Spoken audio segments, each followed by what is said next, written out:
Good morning and welcome to a brand new edition of Breakfast Central. It's a Tuesday morning. We're excited. At least it's not rainy. NIMET did predict 3 days of rainfall. Yesterday was day 1. Thankfully, day 2 hasn't begun yet. Who knows what the rest of the week will look like. But for us here in the next 3 hours, we're exploring some of the biggest political stories that have happened over the past 24 hours, as well as stories we've continued to track over the past few weeks. Remember that we're streaming live on YouTube. News Central TV is the platform, and you can drop your comments in the chat box. My name is Olive Emodi, and you're welcome to the show. And I'm Olive's co-host, Benga Bora. Olive has said it all. There's no need to add or deduct anything from what she said. She's a very honest person, and when she speaks the truth. So we're trying to make the best use of the 3 hours we have. So I'm not going to tell you what to expect and what we do on the show. She's already hit the ground running. Yeah, so welcome to Breakfast Central. Guess who else has hit the ground running? Who? The governor of Rivers State. It's been quite the time for... Okay, yes. It took you a moment to actually think, I'm like, wait, what's going on there? Exactly. The governor of Rivers State has hit the ground running because, of course, the suspension was lifted after 6 months. He was meant to resume at his office. Troops gathered en masse to welcome him, to give him the triumphant entry into the government house. Yes. Unfortunately, he was nowhere to be found. Eventually, he's resumed office, and yesterday, reports had it that he was in a closed-door meeting with President Bola Ahmed Tinubu, and that the meeting lasted for about 2 hours. 2 hours? That's a long time. That he went to collect fatherly advice. And he spoke to pressmen afterwards. He said, you know, the president, being a former governor, two-term governor of Lagos State, advised him on how to govern Rivers State. You understand? Yes. Anyway, let's take a look at the video of the governor speaking to pressmen after his 2-hour meeting with President Bola Ahmed Tinubu. You are aware that the suspension was lifted on the 17th, midnight 17th, and I came in on the 19th. Ideally, it's proper for me to see Mr. President to tell him that I'm back and I've also resumed my responsibility as the governor of Rivers State.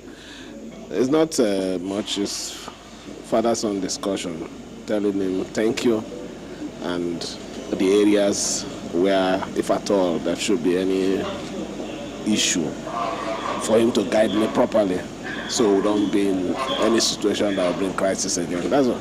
So long as I'm concerned, we have made peace. My Fubara and his principal are working together. And that is the video of Governor Siminalayi Fubara after having met with President Bola Ahmed Tinubu.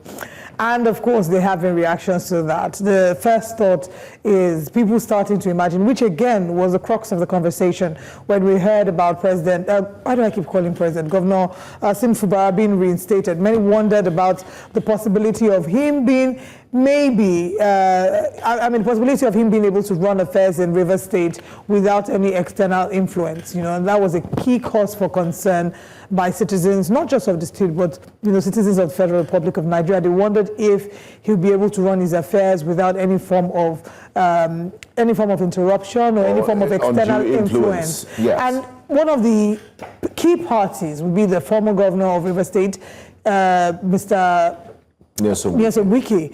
And recently he had said, of course, there's peace, he will stay clear of Rivers State's business. But this was the same thing he said. If you remember, before Governor Siminalayi Fubara got into office, they had asked him, and he said, he has nothing to do with, he would not be influencing government. But before we could say Jack Robinson, he then started to complain about the interruption of the structure. The state of emergency was declared, it became a national issue, and seeing the hula balu, all this drama and episode has caused, knowing that there will be more eyeballs, I believe all parties will be more circumspect in the way they carry out their affairs. And what is most important is the life of the indigents, the people of Rivers State. They should be positively affected by governance and not distracted by politics between political gladiators and individuals. That's what they voted this elected officers into power for, not for drama and political infighting. So hopefully this would be the beginning and the last time we would hear of political squabbles in Rivers State. Well, so maybe this is what they will call the non-kinetic approach. Yes, this is non-kinetic. They've tried the kinetic basketballs. It didn't work. It didn't work, exactly. They don't have to apply. Let them try peace and diplomacy this time around. Okay, of course, Nigerians will certainly be speaking about this. They always have opinions. They always have opinions about this, and they don't hold back when it comes to sharing their opinions. I haven't seen the tweets, but I certainly believe there will be a number of tweets reflecting trust issues. Let's see if I'm correct, and share what Nigerians are saying on X. If our producers may please, okay, of course, we'll come back to share that much later, yes. But let's move on to our next story. This is a very interesting story. I mean, ICAN is the Institute of Chartered Accountants of Nigeria. They write exams for chartered accountants, professional exams. And it was alleged that a proxy for the Taraba State Commissioner of Finance was caught writing the exams. But let's take a look at this publication, this press release from ICAN. ICAN reiterates zero tolerance for examination malpractice. The Institute of Chartered Accountants of Nigeria, ICAN, has noted a video circulating in social media alleging impersonation during one of its examinations. As the foremost professional accountancy body in Nigeria, ICAN wishes to state unequivocally that it maintains a strict zero tolerance policy for all forms of examination malpractice, including impersonation. The Institute's examination processes are guided by globally accepted standards of integrity, and any attempt to compromise them is treated with utmost seriousness. In line with this commitment, ICAN has commenced a thorough investigation into the matter. Appropriate disciplinary measures will apply in accordance with established regulations, and the findings will be communicated transparently to stakeholders. The Institute therefore urges the public to refrain from speculation or drawing conclusions based on unverified claims. ICAN remains firmly committed to safeguarding the credibility of its examination and protecting the reputation of the accounting professional in Nigeria and beyond. Larry Olasukumi, PhD. But let's take a look at that at the video, and then we'll come back for reactions. Why are you here? Can you please speak up? I need you to. Sarah. Yeah, mention it louder because okay. You are writing for Sarah Adi, right? Okay. So who is she? She's not a member. She's an ICAN student. And please, you've not answered the other question. Who is this? Sent you to write this exam? Who directed you? The owner of this something? What did you say is the name? Sarah Adi. Sarah. So who is the Sarah? Adi. Okay, writing for Sarah Adi. She has mentioned it, that okay, she's writing for Sarah Adi. Who is the person? Where does the person work? Where does the person work? We need the identity of the person. But you told me earlier when we were talking, you said you work, I was trying to confirm your information. You said you work in Ministry of Education, Ministry of Finance. So most likely you mentioned that the person's office. Am I correct? So who now works at Ministry of Finance? So who was it you linked to the Ministry of Finance? Do you know that what you're telling me is not true? Because what you told me, I confirmed. When she mentioned it, I checked on her CRM from office, and I confirmed the address to be the address of the person who sent her. Okay. Because I saw when she mentioned it, I confirmed. Okay. Why are you here? I'm here to write an ICAN exam. For who? For Mr. Martins Emmanuel. Martins Emmanuel? Yes. Okay, where do you reside? I reside opposite Catholic Cathedral, my 6. Okay, my 6. Yes. Okay. What's your phone number? Can you mention your phone number? 070 okay. 6243 okay. 9681. Okay. Do you know that it's a criminal offense to write exams for somebody? Are you aware of that? I am aware.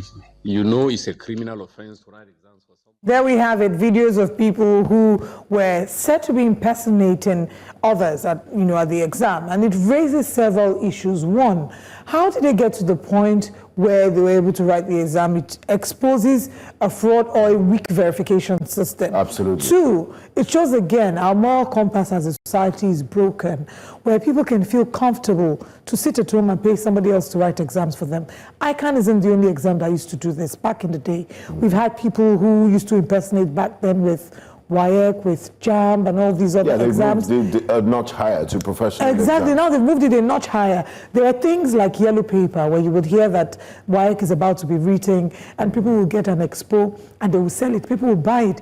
Parents then would even pay for special centers for their children to write exams, which again is a way really of showing that you are encouraging your children to be fraudulent. This, if properly investigated, is a crime and should be prosecuted, and they should be made to have their day in court. Impersonation. And then I think the final thing I wanted to say is our society's overemphasis on qualifications and certificates. and certifications sometimes we push people to the extreme. I think that I'm hoping that we get to the time where we start to explore more. Not everybody will get a professional certification. Some people's way of making a path for themselves will be through handwork. It would be through other forms of education. It doesn't have to be ICANN or any of these professional courses. Though, because the modern day employer is looking at analytical skills. It's not just. You think people that are still asking for 25 years with 7 years experience? Yeah, it has a. There's some that need that, but the modern day employee is looking at analytical and problem-solving skills, regardless of what certificate. It's your ability to deliver on the job that it's the focus. Yeah.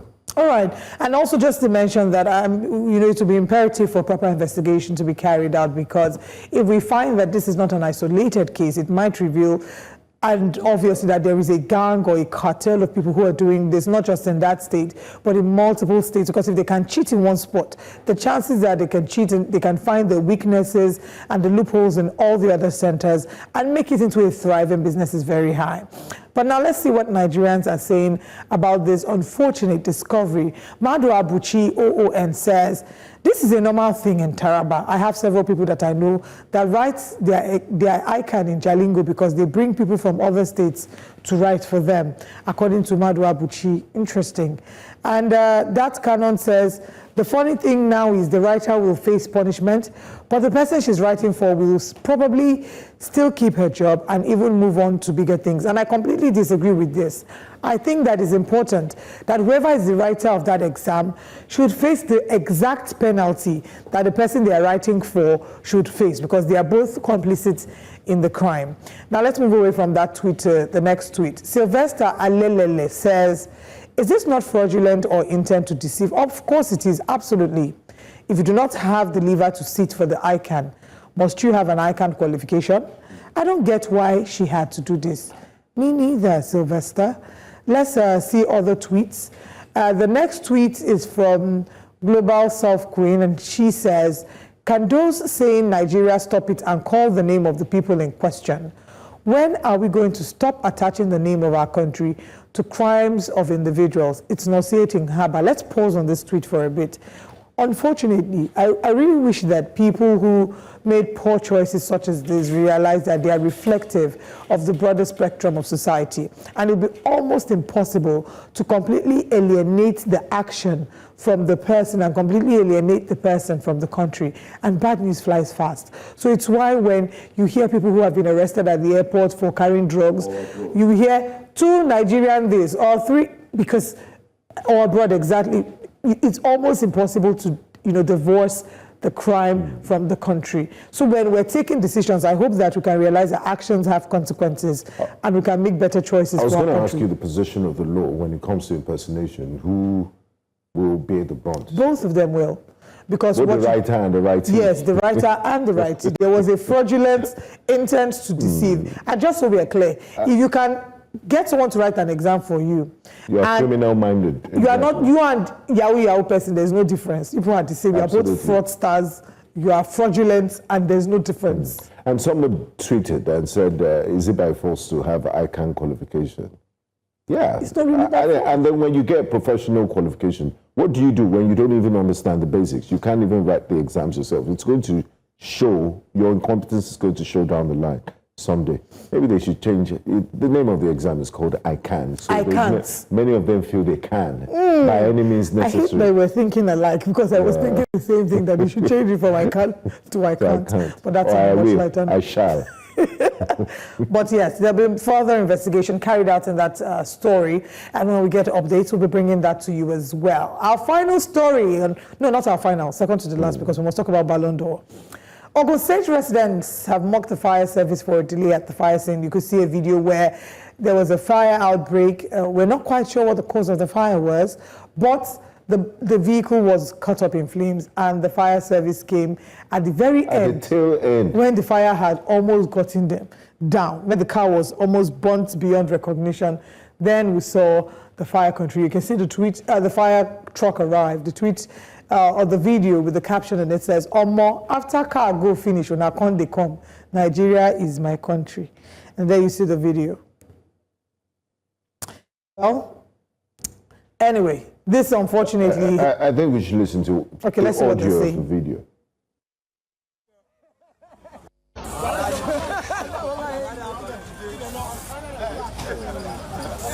After the mother is joker. Any show Ali Asiri.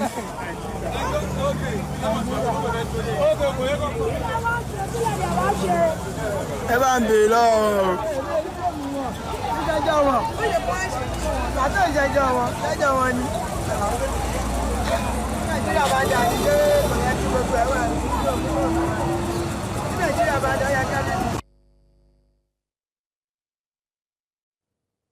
And there you have it. Of course, we can see that the fire service arrived pretty late, and the car had burnt down. Again, we've been talking about fire a lot. Just yesterday, we had someone who lost everything at the fires that happened in Marina, Lagos Island. And part of the conversations that sparked would be the response of the fire service, but also how very well aware we are as Nigerians to combat fire, sort of a first aid to a fire outbreak. We understand that there are people who are trained to deal with fires, but when you're in an impossible situation, the basics. Are you able to help? Can you operate a fire extinguisher? Exactly. What do you need to get to put out a fire? And I think that this is something, there's certain basic things that we need to be taught, certain life-saving skills. In our consciousness from a very young age. So it's not really, it's not been our culture to learn certain safety survival skills, things like performing CPR, because the difference between life and death, sometimes someone who's on standby to perform CPR for the few minutes until the ambulance arrives. It's the same thing with a fire. Right? The fire has a life of its own, and it travels really fast. So being able to have the fire extinguisher and put out the fire at the point where the initial spark has occurred. You know, certain little things, like even in kitchen accidents, I've had one myself. I was trying to bleach oil, and the thing caught fire. What do you mean by bleach oil? Palm oil. Okay. So you want to sort of bleach it in a way that the color becomes... like they're trying to buy oil. Yeah. Oh, really? Well, I was trying to bleach oil. I was going to use it for, I think it was agoin sauce. No, I can't remember what it was, but I was bleaching the oil. And the fire came on to the pan. No. Yeah, the fire came in through the pot. Thankfully, I had seen it happen before, and I knew that the first thing I was meant to do was immediately to cover it. With? The pot, the cover of the pot. So that leaves... Because you deprive it of oxygen. Of oxygen, exactly. You're wise. Thank you. In another situation, someone who doesn't know about that will pick up the pan and maybe throw water into it. Yes. And cause an actual mess. The fire will then be escalated. Exactly. So we need, Benga, please. We need to ensure that we not just prioritize ensuring that we equip our fire services. We need more fire ambulances around the country. Those guys laughing at, I mean, sometimes these things could be comical, but I don't think the men of the Ogun State Fire Service deserve any sort of ridicule. Their response time was fair enough. And do you know how fast it takes? I was going to say that. It may have been fast. And then you're laughing at them that, they came after the fire incident happened. And their presence is important in case the fire spreads to other parts of that vicinity. Because, I mean, it's an open place. This sort of things can happen. So I don't know if their laughter and their mockery was justified. Okay. Okay. Anyway, we hope that those who had the person who lost their car, because that's another thing. Like, we're talking about the fire, but we haven't talked about the fact that someone has lost their vehicle. We don't realize what the implication of that might have been for that person. Maybe their only car, and even if it wasn't, they did lose something there. It also might be a source of income. It might be that they use that car as a transport to earn to take care of their families. I hope that the person who was there, or persons who were there, did not experience any dire sort of hurt to themselves, any bodily harm, and that they find the fortitude to bear the loss of the car, because it is a loss, and it's a loss that would hurt and that would pinch. But let's see what Nigerians are saying on X about this, and then we'll move to our final story. When FRC Nigeria advocates for proper equipment in your cars, they say they own too much. Just listen to how the public are reacting to the emergency response, even though that's not their primary responsibility. We're not ready for what's coming as a people. Taking responsibility for our actions and inactions will go a long way, Akom's copy says. Although most services in Nigeria are unreliable, you should understand that firemen couldn't have reached the scene within minutes of being called. It's not logical. A vehicle becomes unsalvageable in fire accidents within 10 minutes. Very true. Harry Small says even the time it took that guy to unroll the hose is enough for a car to burn from beginning to the end. Shame just the catchment of life. Harry, you're a man, you can enroll in the Nigeria Fire Service and, help them do better. Talk is cheap. Yeah. Truth Heart says, nice one, at least there's a fire truck. What is the problem? It's just the response time. In America, the average response time is 10 minutes. We are getting there. Well, our favor line doctor says this is what happens when there is no system in place to audit institutions to ensure accountability and punish incompetence. Normally, in a serious country, they should have a weekly, monthly log of how many call-outs they get, what's their response time, what are the outcomes. Things like this ensure that incompetence is punished, accountability is demanded, and excellence is rewarded. These are the things that are absent in our national culture. But look at this story now. The fire service people will casually go back to their office and nobody will be punished for the incompetence that has caused that car to be completely burnt down before any meaningful response. It is well. May God bless Nigeria. Amen. These are the tweets of what Nigerians are saying on X about the unfortunate incident of the car being burnt down. And like we said, we need to equip our fire service. We need to ensure that they have what they need to do their jobs. And there's a lot of logistics that goes into putting out a fire. It's FRC also being able, and LASMA also being able to work, and this is not in Lagos State, but I'm saying if we were in Lagos State, for example, the traffic management authorities also need to be able to work with the fire service, because it will take them a while to get from their station to where the fire has happened. Yeah, so and you need to be able to clear the roads for them. Investment in the welfare of the men and personnel of the Nigerian Fire Service, firefighters, they're human beings too. Their hazard allowance, I believe it needs to be reviewed and looked into. It's also proper firefighting gear and equipment so they can be more effective and do their jobs as required. So that's it. But I believe a number of those tweets were unjustifiably harsh. They got there, and one of the tweets rightly said that you look at the response time and the time it takes for a car to be salvageable is 10 minutes. For them to get there and still see the car burning, I feel it's quite a fair response time. Very, very. Yeah. And I mean, we don't know the full picture, but like we said, there are many things to look at, and we've just been able to analyze it on the surface. And our next story is something that happened last night. It was shown live across the world. The Ballon d'Or held, and there were winners. Now, the Ballon d'Or has held since 1956. It is organized by France Football Magazine, and it's one of the most prestigious awards in football. I mean, not just winning, even just being nominated cements your place in history. We've had the likes of Lionel Messi with about 8 wins and Cristiano Ronaldo with about 5 wins. And this year, we can see our winners. Look at the nominees for 2025. Ousmane Dembele of PSG became the Ballon d'Or men's winner for 2025. He's a Ballon d'Or 2025 winner, and it was quite an emotional no moment. Nigeria made it this year, but Osimhen was on the list, on the short list last year. Yes, and I had seen different reactions. There were those who wondered that it's interesting that he got it before Kylian Mbappe. They were surprised that, but unfortunately, I mean, the past season, the way it's been for Kylian Mbappe has been very, very interesting as well. Beyond, so Mbappe has never won the Ballon d'Or. That I'm not sure of. Yes, no, he hasn't.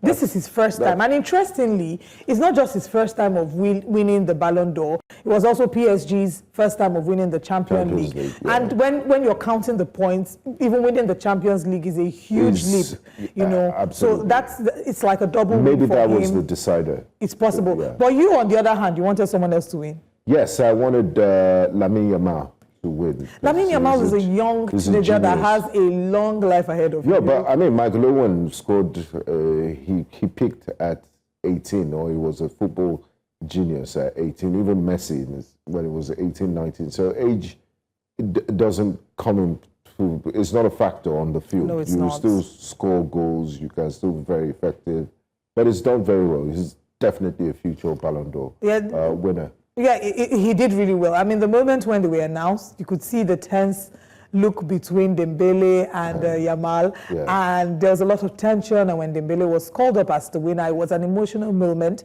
His speech was so emotional. He gave a lot of credit to his mother, who was in the hall with him. He was crying as he was speaking about her. There was someone in the audience as well who was weeping. He's not just crying. I believe that may be his agent. I'm not quite sure, but there was a lot. It was such an emotional, intense moment for him. But definitely there's been a lot of support for Dembele. The past season has been great for him. And of course, there are more wins ahead for him. But Dembele isn't the only one that has won. Aitana Bonmatif has won her third consecutive Ballon d'Or for women. And, you know, it's great because you see her win and you see the fact that not only has she done this once or twice, she's doing this the third time, 3 times a charm. And there's been a lot for her. When you look at her journey, you can see the consistency with which she's played. I mean, she's consistent in winning. There was a year where she had, you know, viral meningitis, I believe, acute meningitis, but she still showed up. I mean, she's shown up. She does the job that she needs to do. Athlete, so she's had a lot of things that should hold her down in terms of health challenges, but you could see her still being able to deliver her polling units, like we say here in Nigeria. She has a can-do spirit. She does have a can-do spirit. So congratulations to her.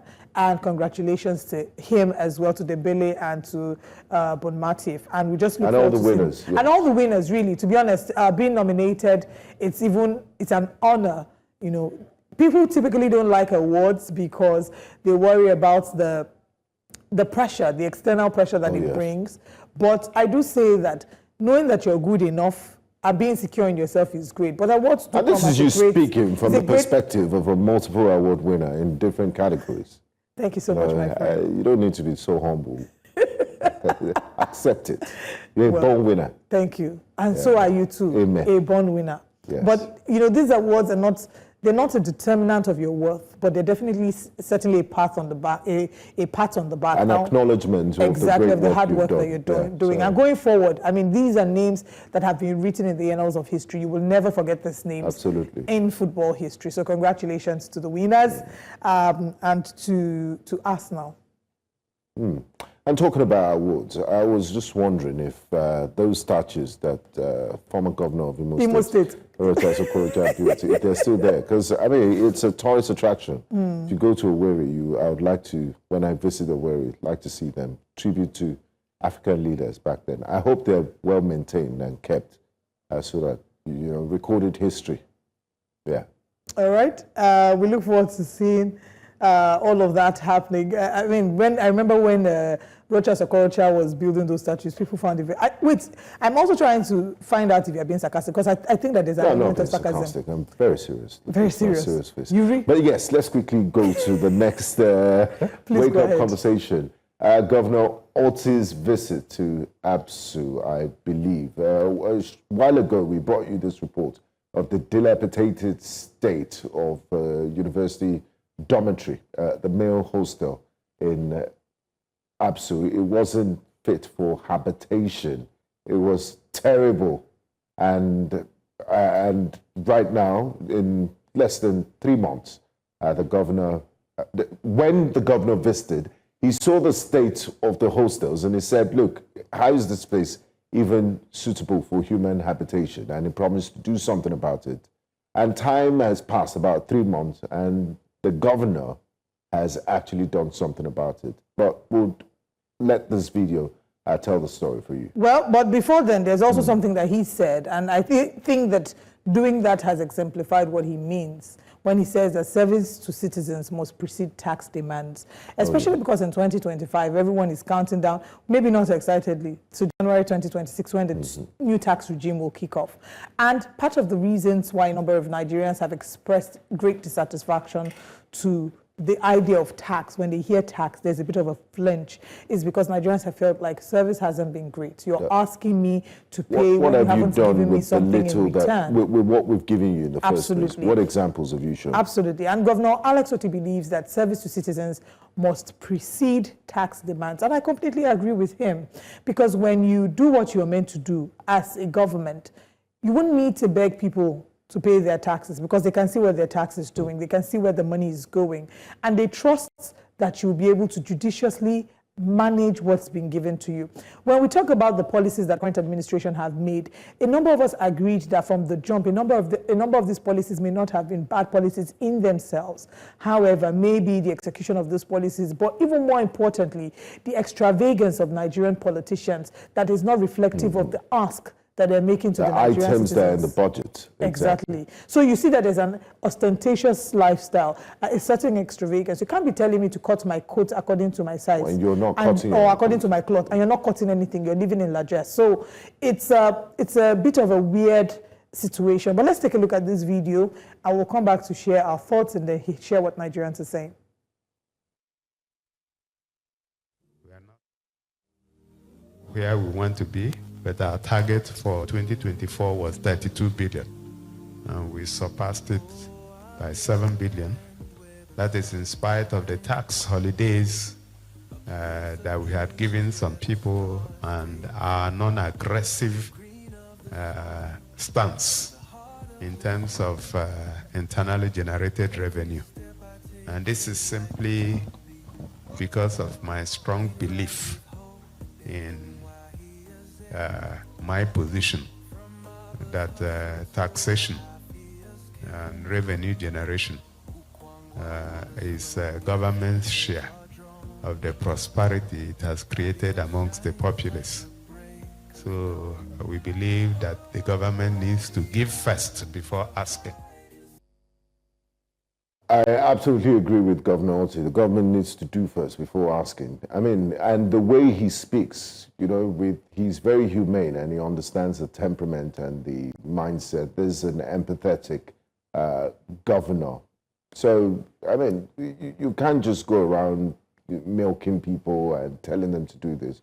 We understand it's part of our civic responsibility. It's part of the law. You need to pay your taxes. But the government also needs to step up in terms of service delivery and show the people, show them their work, what your taxpayers' money is doing. Lagos State does that. They have certain billboards in different parts, and they said, you know, paid for by taxpayers or your tax money at work, things like that. Which is why when you see the Nigerians criticize certain things like a lavish entourage traveling, they would always say, is this what you're doing with taxpayers' money? Is this what you're doing with taxpayers' money? Because we cannot underestimate the importance of paying tax. But first, to put the horse before the cart, the government has to show something, show what it has done. To whom much is given, much is expected. So if you're not faithful in little, you cannot be faithful in much. You've said it all. But still on Abia State, I did tell you about a story of the hostel, but let's take a look at the video and then we'll be back for analysis. See things for myself. Yes,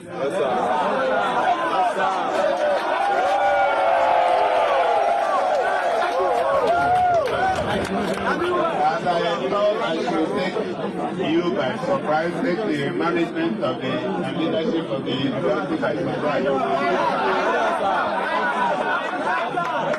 So I'm happy to see you, but I'm very unhappy. Very, very unhappy. The buildings look strong. So maybe innovation. But there may be structural issues. Do something that fits into the new what we're trying. We can just temporarily fix it somewhere so that they cannot relocate and then just get it down. You know the new water.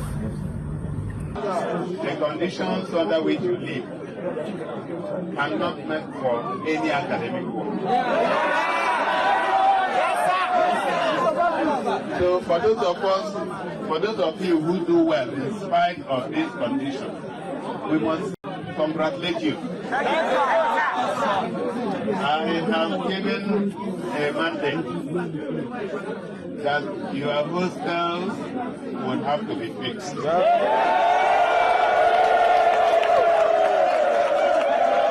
You need to locate a place. So I don't want to do anything twice. So if you want to do the faculty of agriculture, it should be done once. They are giving you people how many months are you? We should be ready by July. Are you able to do that? Are you sure? Yes. We are building a 5,000 capacity new hostel.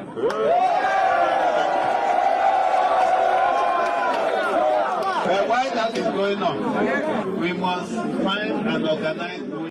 Here's the dilapidated state of school before, and you can see the top photo, and that was the video we played earlier when Governor Alex Otti visited the university, and now you can see the photo below, and I think that this is worthy of commendation, worthy of applause, not just because they did it, but also the speed with which they did this. The quality, and the promise kept. Yes. Yes, it was a promise made and a promise kept. The rooms before were looking like, I mean, they didn't look like rooms that deserved, that any human being deserved to live in them. Look at how terrible the state was at the top, and look at the bottom. So before and after, again, kudos to Governor Alex Otti. We say it all the time, that Nigerians are not blind and Nigerians are not stupid.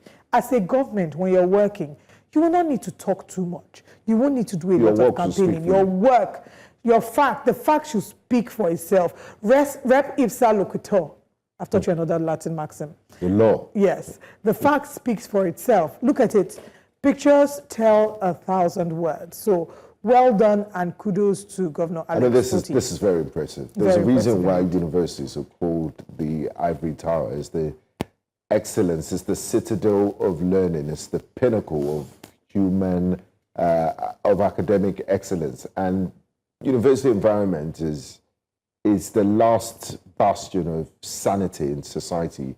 That's why they tell you don't cross lawns, people act in certain ways. That's where you find scientists, innovators, the humanities professors, and people that would drive policy in future. But when you now have a university environment that is looking like a poultry, that is looking like an abattoir, that's not fit for university, fit for human habitation, it says a lot. Even the environment, look at the landscape. And this is not just an absolute problem, it's nationwide. So I believe government needs to do something. And your environment has a way of affecting how you think. Absolutely. Your mentality. And if you see a number of those graduates, when they get to NYC camp, they can't, the way they behave, simple problem-solving skills they can't do, is because of the environment in which they studied. And it's quite a shame that if you're, and it's a big reflection on the state and the priority of a country, that if your university, the center of learning and academic excellence, can be in such a state, then you can only imagine how other sectors. I'm hoping that other governors can take a cue and we can start to see this replicated in other states. And as we're working on the universities, another thing we should take account of is the NYC camps. NYC camps look like detention centers and facilities like it's kirikiri. It's very embarrassing. A number of us that served in Nigeria, the kind of camps that we went to, I felt like NYC was punishment for going to school. That's what I said to someone, that it feels like punishment for going to school. We need to do better. People have their baths outside because they don't want to have their bath in the bathroom. You know, Lagos State is currently building a new permanent NYC site. So that's why we're highlighting it here. Ikorodu. That's why we're highlighting it here, that they do what they need to do and ensure that Nigerian students, one of the rights that you're guaranteed under the Constitution is the right to dignity of human person. And when you're staying in accommodations that, that are not worthy of being lived in, that they're not dignifying, we're not asking for pomp and pageantry and a lavish apartment, just a basic, decent accommodation for young Nigerians, students and NYSC core members. Let's look at what Nigerians are saying regarding this story, and then we'll call Wake Up Conversations a wrap as we then head into the top stories. We have one who says, government will never show workings when they collect tax from in people, but some will go come, they defend them as if UK or US people know they see what in them they pay for. Anyway, in a working country, the citizens will pay without the government even asking. That's what this person thinks. Omoyele Sowore says, absurd position by the governor. How do you provide services without revenue? Shouldn't the governor reject his state's portion of federally collected taxes until he can provide perfect condition in his state? That's according to Omoyele. And Akio Dibo says, human enterprise creates prosperity, not government. If government created prosperity, it would be dashing people money instead of forcefully taking from them through taxes. And the next tweet is Mr. Niyi, who says, the question now is, where in the revised and harmonized tax law is the government demanding more from the populace? Question mark. And that's all that we have, and that's how we wrap up Wake Up Conversations. We'll now head to the main show this morning. Remember that you can be a part of the show by dropping your comments on our YouTube Live, where we can take comments throughout the show. But now, let's share with you what our top stories are. This morning on Breakfast Central, reps support President Tinubu borrowing plan to fund key projects. And SERAP Amnesty International urged President Tinubu to withdraw charges against Sowore. They're calling for this matter to be put to stop. Controversy trails alleged withdrawal of clinical students in UNICAL. Remember the story we started yesterday, continues today. And speaking about withheld local government funds, courts to hear Ogun State suit on September 29th. The newspaper front pages will be reviewed. We'll have an analyst join us, and we'll open the phone lines for you to call and share your thoughts. Stick around.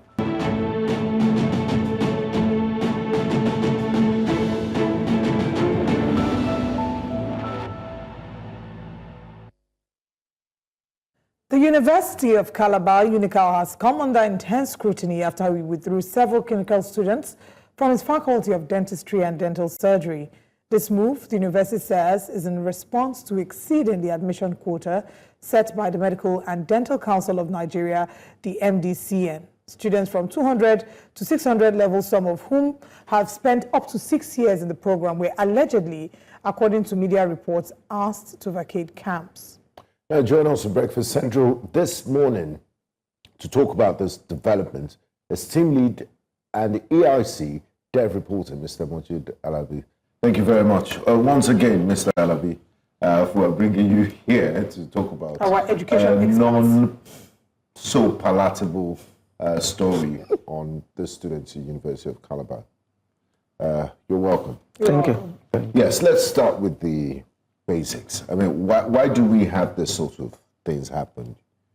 Why is there a quota? Don't we have a shortage of doctors in the first place? Why is there a quota on the amount of medical students that can be admitted in a university? Thank you so much. When there is no regulation, it means that everybody can actually admit as they like. That's the work of the regulators. And globally, all over the world, medical practice is not something that is meant for every Tom, Dick, and Harry. There are conditions to be met. And in Nigeria, beyond the National Universities Commission, is also the Medical and Dental Council that is meant to regulate. They look at the facilities available. And we have seen instances where you go to hospitals and you see chairs used, car seats being used as dental chairs. So in such a situation, you are not meant to train those who are going to deal with lives. So it is pretty more difficult. But I think the University of Calabar has also acknowledged that for years, its management over-admitted. They admitted more than their carrying capacity. In fact, it is not just only medicine, even law, you have carrying capacity. There are universities you can admit beyond 150. For certain courses. For certain courses. Even the other courses, even every course, Yes, because I mean, if you're studying Yoruba, you can admit. No. There is a limit. It depends on the available resources. If you don't have enough lecturers, you don't expect that the lecturers, the facility should be overstretched.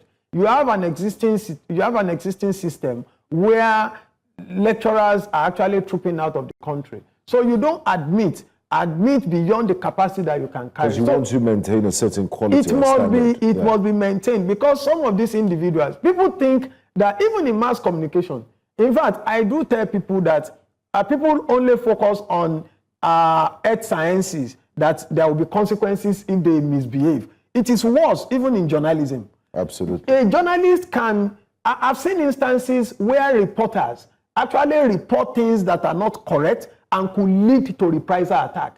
And I always give one example. When the former registrar of NECO died, Obioma, it was 3 days before Ahmed Gulag died, was assassinated in Imo. So 3 days after, when Obioma died, it was all over the places that that he was assassinated in Niger, in Minna, because he died in Niger, because NECO is headquartered in Niger. And the next thing was that because they thought Ahmed Gulag was assassinated in Imo, then it was a reprisal attack that... and it had nothing to do with it.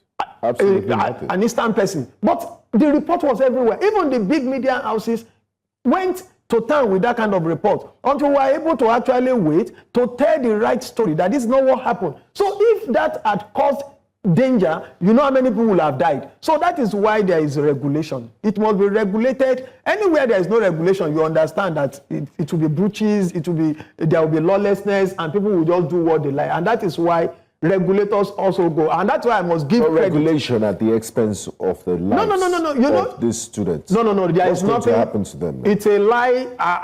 Nobody has confirmed. I was going to ask that. Are we saying that this is a confirmed? No. It is not confirmed. It is not true, based on my findings. Even as of this morning, I've spoken to one of the students who could not confirm it.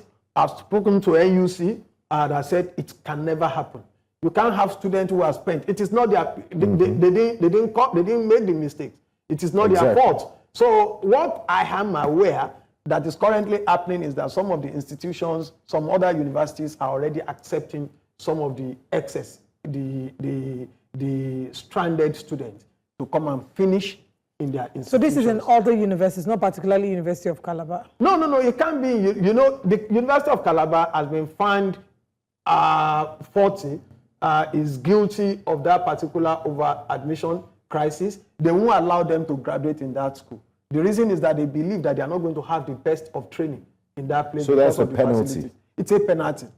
Why do the students have to suffer for something they didn't cause? You know, there are certain things, and I like what the Minister of Education is currently doing, where over time, this thing did not start with him.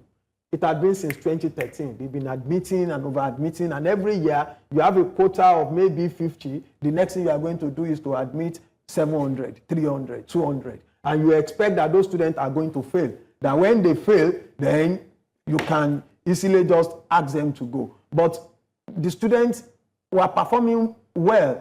But the accreditation agency is telling you that it is not possible for us to allow you to continue to fly the rule while we just deodorize it, we pat you on the back and we say, go. So this time, the minister said, look, if we don't stand by our rules, then there will be lawlessness. And that is why they have maintained that particular. I need a bit of clarity. You say that you spoke to some of the students and they said that it's a lie, that it's not true. But you are also saying now that in UNICAL, they've admitted more than they can handle. Yeah. So which part is the lie? No, what I'm saying is that the UNICAL authority also agreed that they over-admitted. Okay. The lie is the fact that what people have gone to town to say, that they have asked students to withdraw from the dentistry. Nobody has confirmed that. What we have as of now, that I confirmed from other vice chancellor. I know of a university vice chancellor who confirmed to me last week that 20 of UNICAL students from 400, 500, and 600 levels will be coming to their university. So they are accepting 20 of them.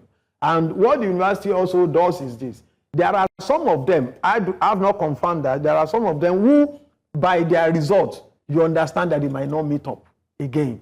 So such candidates, there is usually advice to withdraw. But that has not been confirmed. But but that will be on the scale of your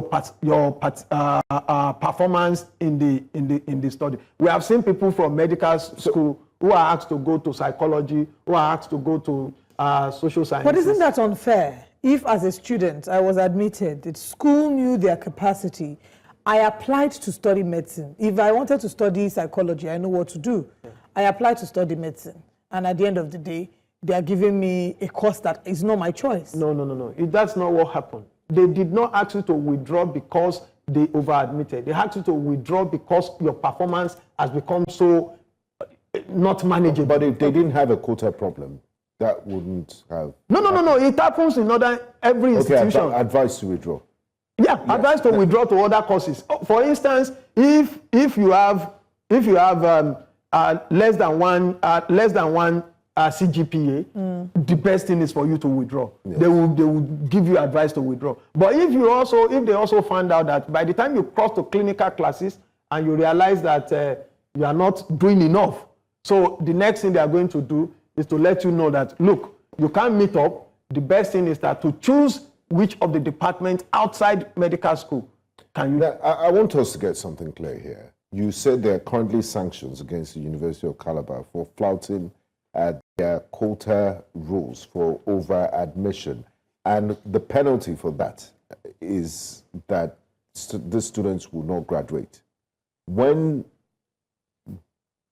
does the University of Calabar need to do to regularize this, and which body is imposing the sanctions? No, currently it is not about, the sanction is not on, for now, they have been investigating this matter, and they have not come out to let us know that this is our findings, and this is who we are going to punish for this. But what is very clear is that these people flouted the rule, and this university does not have the capacity to train this number of students. So the best thing that they can do at this time is to share them to other universities where they can be properly, to reduce the load, where they can be properly trained. So is this directive from the Ministry of Education? Yeah. The medical and MDCN? Directive from the Ministry of Education, Medical and Dental Council of Nigeria, National Universities Commission. But I need to also say that, there are overlapping responsibilities, especially among the regulatory bodies. And when you look at NUC, it's saddled with the responsibility to regulate academic programs. There are also professional bodies that are coming up. Every time they can hurry, they want to make money from their... You have medical laboratory science regulatory body, you have the pharmaceutical regulatory body, you have the architectural regulatory body, you have COREN for engineering. So all of them, what the minister has said is that there must be harmonization. You cannot go to any university without the consent of NUC. When NUC is going for accreditation, go with them. And I've had vice chancellors that most of these bodies, ICANN, whatever, many of them go to these institutions because they want to make money.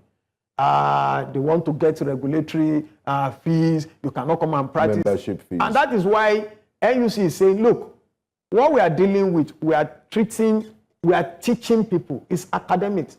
When they want to practice, exactly. Let them come to your, wait for them. We have instances that there are people who train abroad. When they train abroad, are you going over there to regulate them abroad? But when they come to practice, you set exams for them. There are things to, if somebody studied law in the UK, for instance, and is coming to law school in Nigeria, are you the one that regulated the law program in the UK, in the university? Okay, so what sort of metrics can be put in place to ensure we don't keep going in this vicious cycle? You're saying that this is not the first time, and that it's not just UNICAL, and it's not even just with the medical students, with the law students. I remember in my time as well, not everyone who graduated was able to go to law school because there was only a certain quota. It was almost like prayer and fasting. I'm glad you made it all. I made it, There are people who couldn't go to law school in that stream. They had to wait for another stream. So how do we ensure that this doesn't become a repeat cycle where universities, what sort of punitive measures can be put in place to ensure that universities don't admit more than they can handle? Yeah, it's already there. Just to add to what Olive said, to make it institutional, not that when Dr. Tunji Alausa is no longer Minister of Education, you We'll reverse go back to status everything. quo. Yeah, I think, and I must commend him. You know, a whole lot of people don't like Alausa. You know, Nigerians don't like people who... Change. Yeah, they don't like change. We are used to that. That's the way we do it. And I don't blame the institutions too so much. We need people who are disciplined to be in positions of authority. If you see the pressure they go through, for instance, you have LASU. LASU has about 72,000 plus candidates who apply to study in LASU. LASU does not have capacity to admit more than 10,000. But you are going to have lists from A, B, C, D. If you are not careful, if you are not strong-willed, there is no way you will not bend to the pressure. Because the authorities are bringing, the KBACs will bring, the governor will bring, the commissioners will bring, assembly members will. So, and that's why we must also commend, our case in Nigeria is peculiar. You don't find this abroad. And that is what created the necessity for JAMB. JAMB is a baby of necessity. Abroad, when you want to apply to study in any university, you apply to the university directly. But here, you can't do it because we have more candidates than the available spaces. So we have to rank the candidate. So what the authorities are doing now is to harmonize the requirements to have some courses run in your institutions. And when these things are harmonized, you must follow it to the letter. You don't say because it is A and because it is B, you bend the rule. So once we do that, once you know that you can't admit more than 50 or 60, you stay by it. You don't say, we expect them to fail, and when they fail, we are going to replace them. What has been happening over time is because we believe that, is it not Nigeria? And they have been doing it successfully. They just go to the minister, one senator will be invited, and they say, help us intervene, tell them now. But this time the man said, look, even if the president comes to me to say, this is what you must do to bend the rule, he's a medical doctor himself and somebody who has practiced abroad for a long time. So he knows that once you don't follow the standard, you are ridiculing the system. You are destroying the system. And that is why I must commend him. Let's stand by the rule. For instance, the former minister, the one that he replaced, he committed a lot of blunder even as a vice chancellor of this university. Is it now university? What's this university in Abuja? Private university. Immediately he became minister when he left as a vice chancellor, and the Council of Legal Education went to that university. They realized that during his tenure as vice chancellor and as somebody who was a former DG of law school, he admitted more than the carrying capacity of the school. So such a minister, what do you expect? We need to wrap up this conversation, but in 30 seconds, is this the same problem with those who are in school and they're studying courses that have no accreditation? And it's almost like you are praying that they accredit your course but before you graduate. That is what happens. Most institutions admit even before they get the nod of the regulatory bodies. There are instances that while you are even in the study, and we have seen, okay, that's irresponsible. Yeah, it's irresponsible on the part of the leadership because many of them are looking for the money that the students will pay. They are looking for the opportunity to just say, just come in. When you pay, you are able to, and that is the problem that we have in Nigeria. Not standing by the truth. Because it is my own person, you overlook. And because we have been overlooking, it is becoming a kind of a major problem. And it becomes a problem that you have hundreds, thousands of students who are unable to go to law school.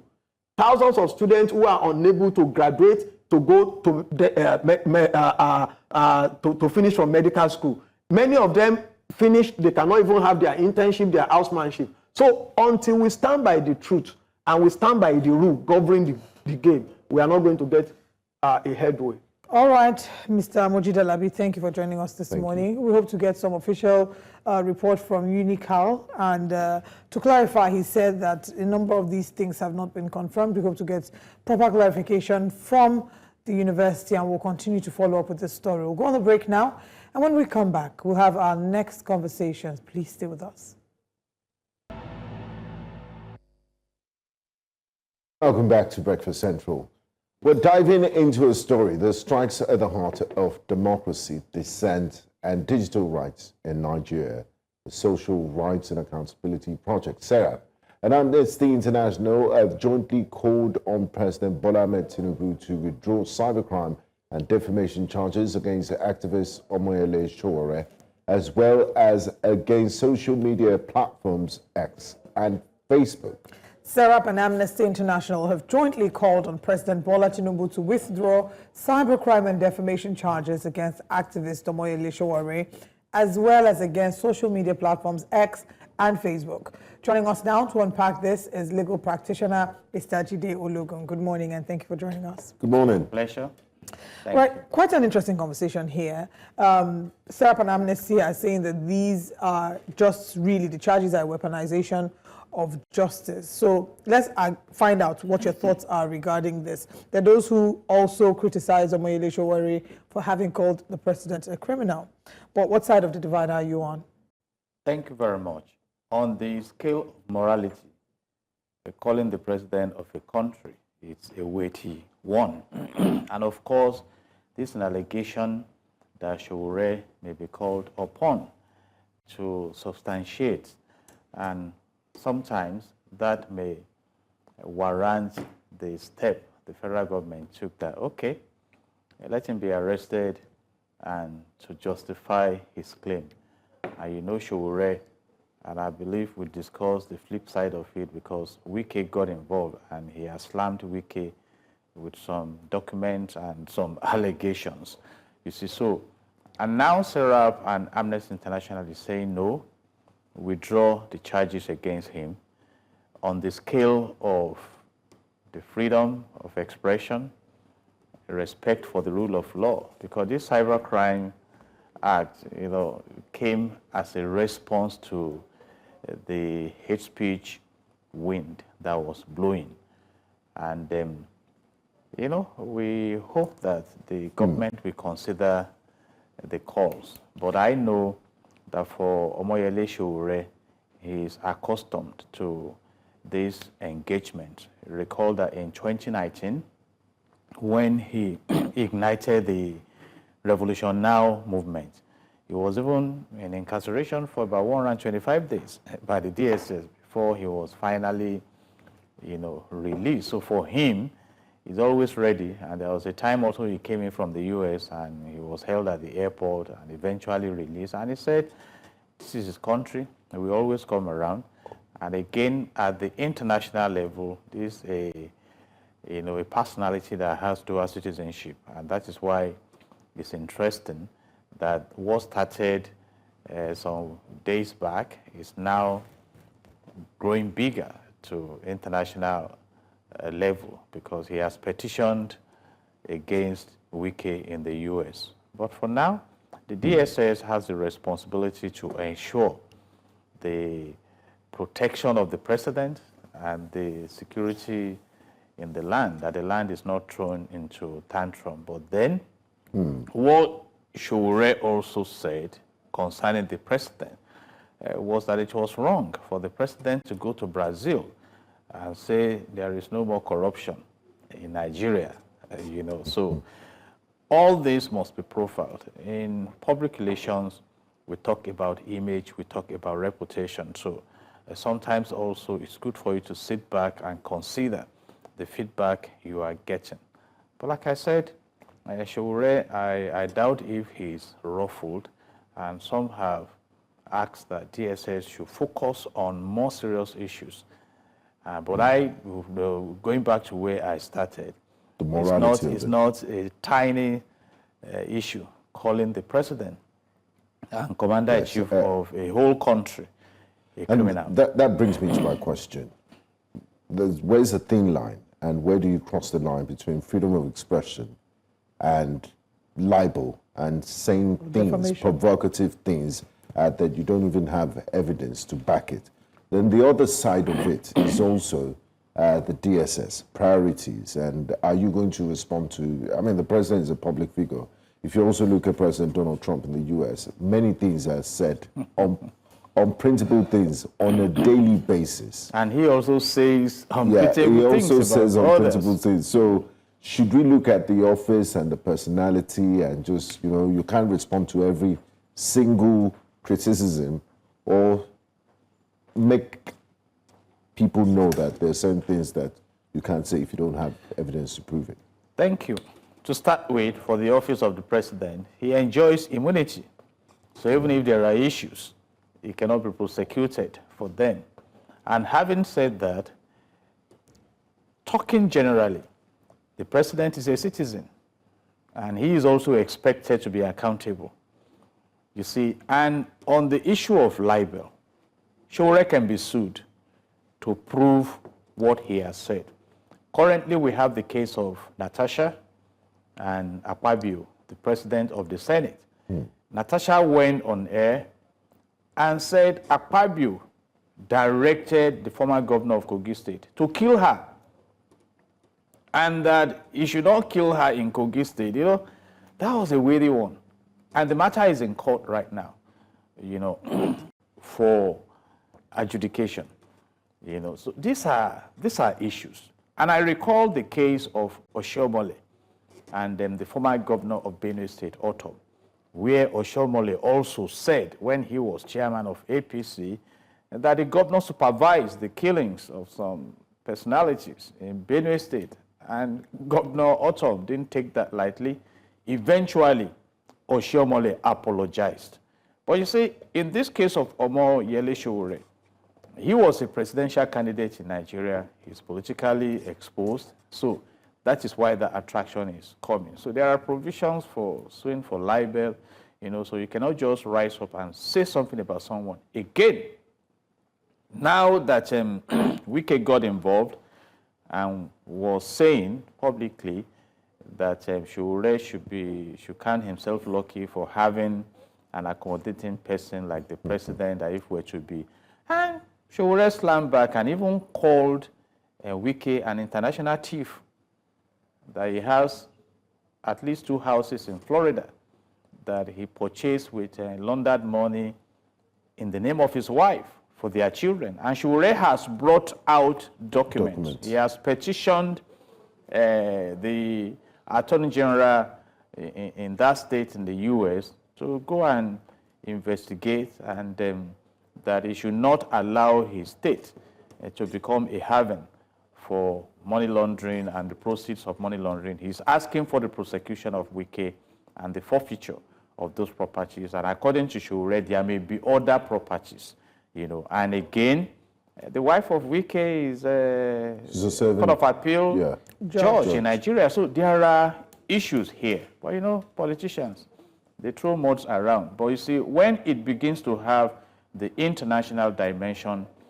it's a different ball game, because right now... Because our nation is in the spotlight. Exactly. And right now, the U.S. mission in Nigeria has threatened that visa may not be granted to corrupt elites. But then, they should also know that America is just one of the destinations. You know, exactly. I was reading the response of Dangote to the battle from that man and the stakeholders in the oil and gas, and this issue of taxation. He was advising the government that, you see, currently the wealthy men in Nigeria may be moving to Monaco with their wealth, you know, where tax haven. Exactly. So these are issues. You talk of Antigua, you talk of there are other options.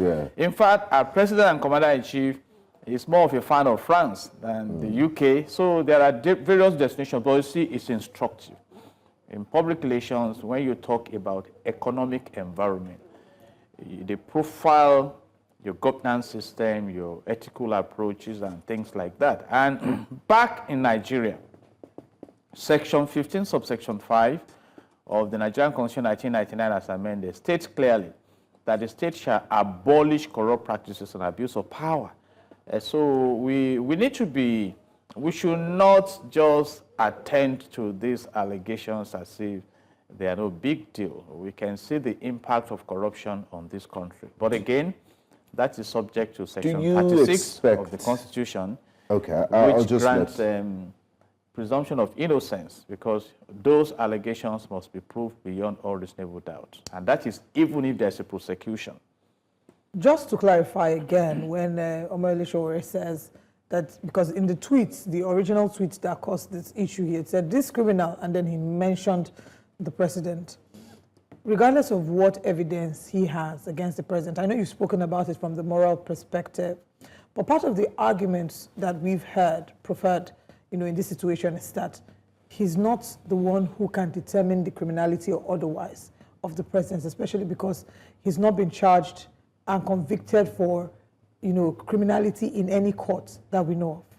Is that an argument that holds water? It's an argument. I've mentioned that. I mentioned the case of, though he was not called a criminal outrightly, former governor of Benue State, Autumn, but he took it up against Oshomole, and eventually Oshomole appealed. I mentioned the case of Natasha, saying someone gave a directive that he should be killed. Making weighty allegations. Exactly. So, and the president of Senate has gone to court that she should come and justify her claims. So, the judicial interventions are there. But again, bringing it to governance platform, recently, the former governor of Kaduna State, El-Rufai, accused the office of the National Security Advisor of paying bandits. There are statements politicians have made. In the days of the former president of Nigeria, Dr. Goodluck Ebele Jonathan, he was called clueless and different kinds of unthinkable names. You see, so who was... Well, does it matter that our current president has said that, in one of his addresses, that he's going to be more tolerant of harsh words, had instructed that nobody should make any arrests? Exactly. He even says, he says that he knows he's hated like hell and things like that. And that he doesn't even read comments on social media. But you see, on the scale of decency, I think some action should be taken. But again, socially, you look at who you are dealing with. It's just like in the days of Ganifa Weyimi. Ganifa Weyimi was not moved by what the reaction was going to be. Or arrested. So, exactly. He fought. And Omoyele Sowore is a fighter. And my advice generally is that leadership should sit back and consider the essence of being in office. And Section 14, subsection 2 of the Nigerian Constitution 1999 summarizes it. And it says that the security and the welfare of the citizens shall be the primary purpose of government. And for them to know, what the U.S. mission is saying now is that, there's no limit to accountability. And your personality... regardless of status. Exactly, of status. And you saw that playing out in the UK when the former Honorable Ekweremadu in our Senate, which law enforcement agency in Nigeria was going to go for Ekweremadu? None. I can practically say that. But in the UK, you saw what happened. Now, quickly, just before we run out of time, let's talk about the inclusion of these social media platforms, X and Facebook, in the lawsuit. Is this a legal overreach or strategy to control digital narratives? He used their platform. The DSS wrote to them to compel him to delete. And they said, look, based on freedom of expression rules and all of that, they aren't going to do it. What responsibility do they bear in this? They bear the responsibility of ensuring decency. But again, we have intercultural platform there. In the U.S.,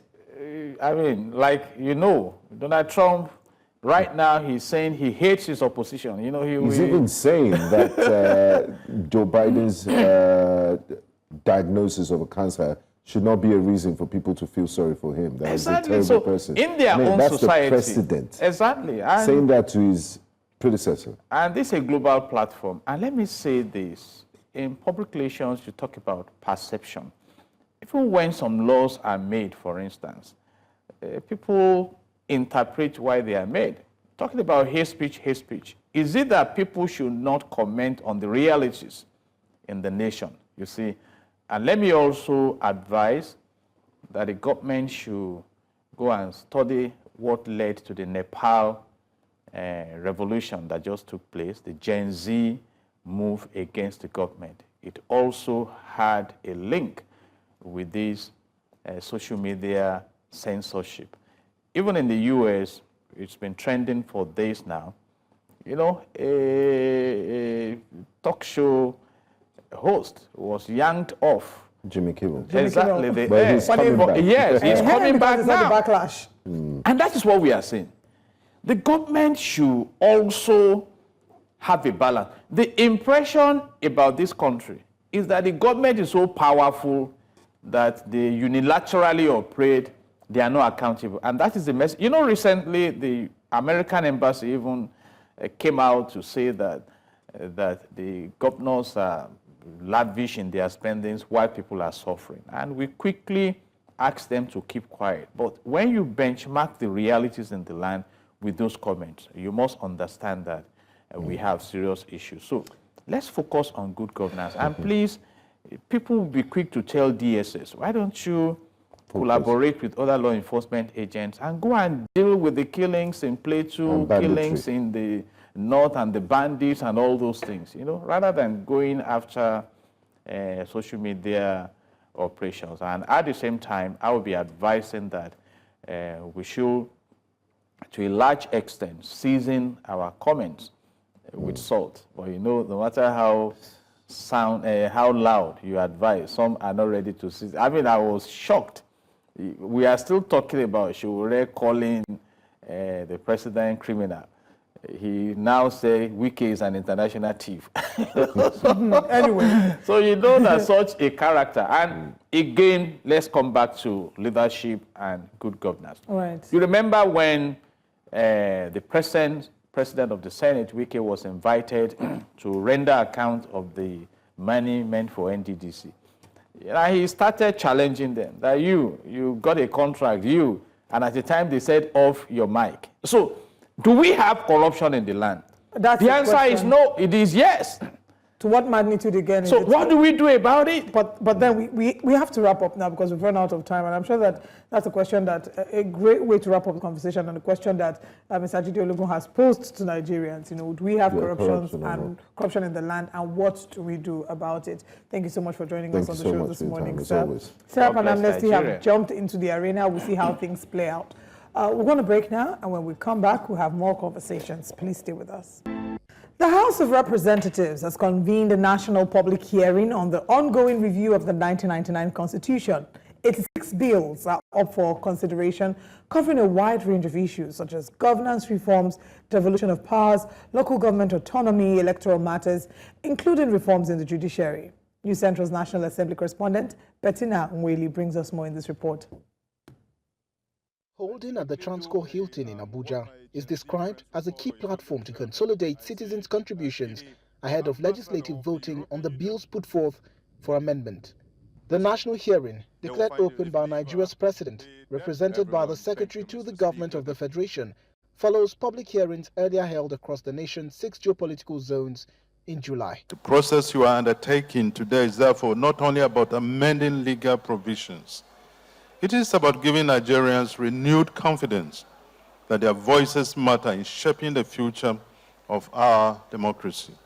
We intend to vote on the proposals expeditiously and to transmit them promptly to the State House of Assembly so that concurrence can be secured within the current legislative session.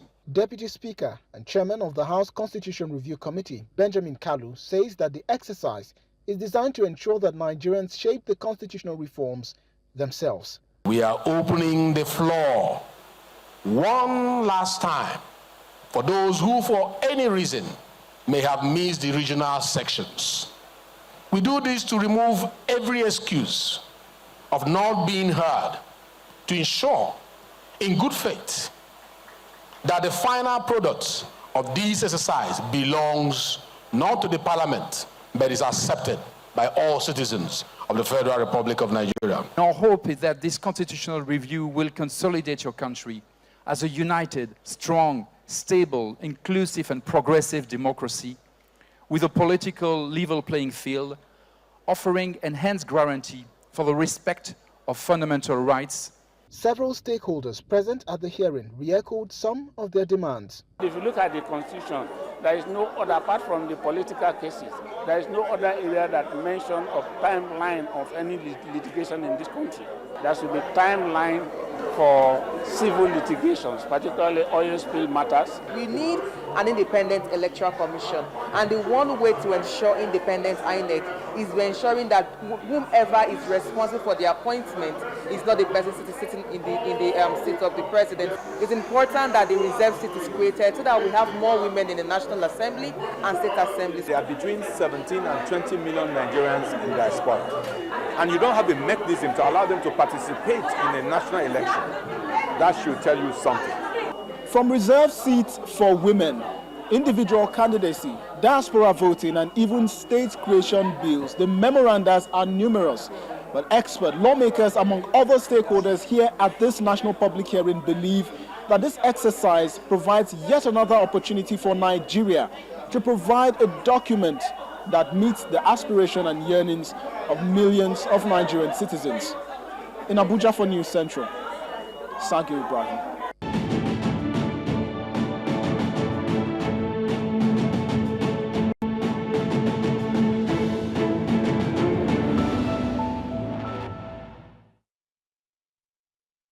Speaker of the House of Representatives, Tajuddin Abbas, says the legislature fully supports President Bola Ahmed Tinubu's borrowing plans, calling them vital to fund infrastructure and stimulate growth. Speaking at the 8th African Network of Parliamentary Budget Offices conference in Abuja, represented by House Leader Professor Julius Ivonveri, Abbas clarified the House's stance on borrowing has been misrepresented.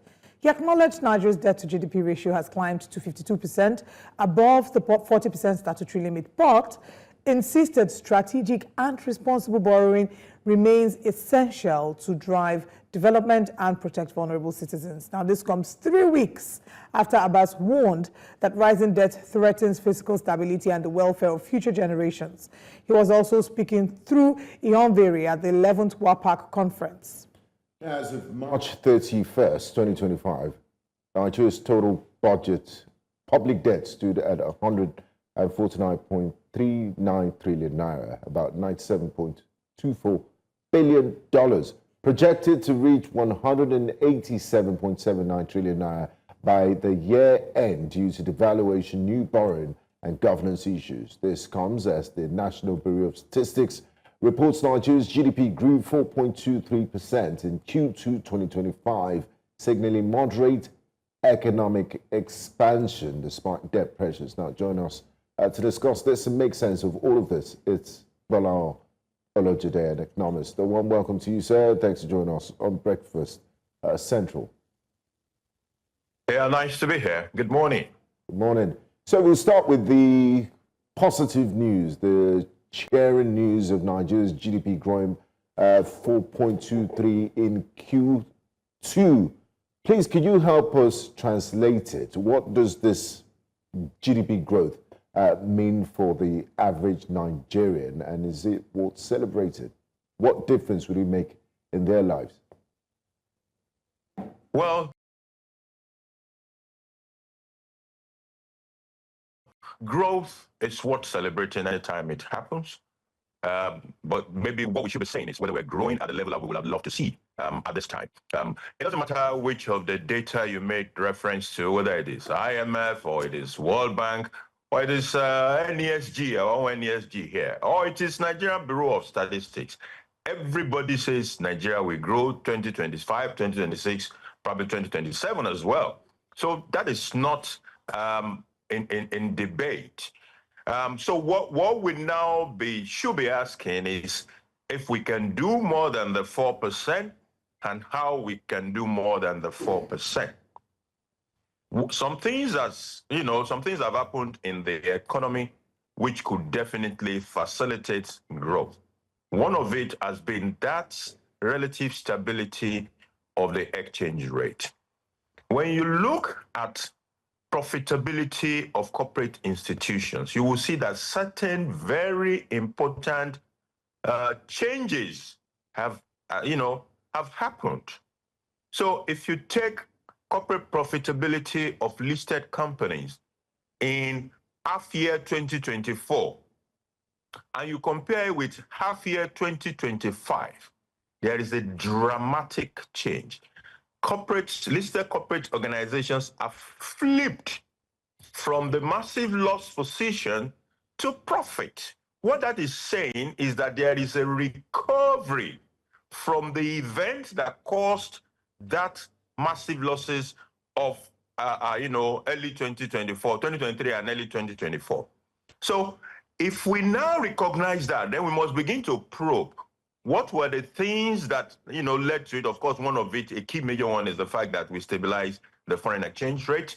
Now, so it will lead us to begin to ask the questions, policy questions, to say, look, so what can we do to ensure that the recoveries we're beginning to see in corporate profit will not hang there, but they will percolate all the way down and get to everybody, including those at the bottom rung of the ladder? And how do we fast track the growth beyond 4% to maybe double or that amount, and probably find a pattern that will eventually lead us, into the right level of growth that could help us achieve, ambitious goals like $1 trillion economy, for example? Okay, I also wanted to talk about, us getting above our statutory borrowing limit from 40 to 52%. Is that typically something to be worried about?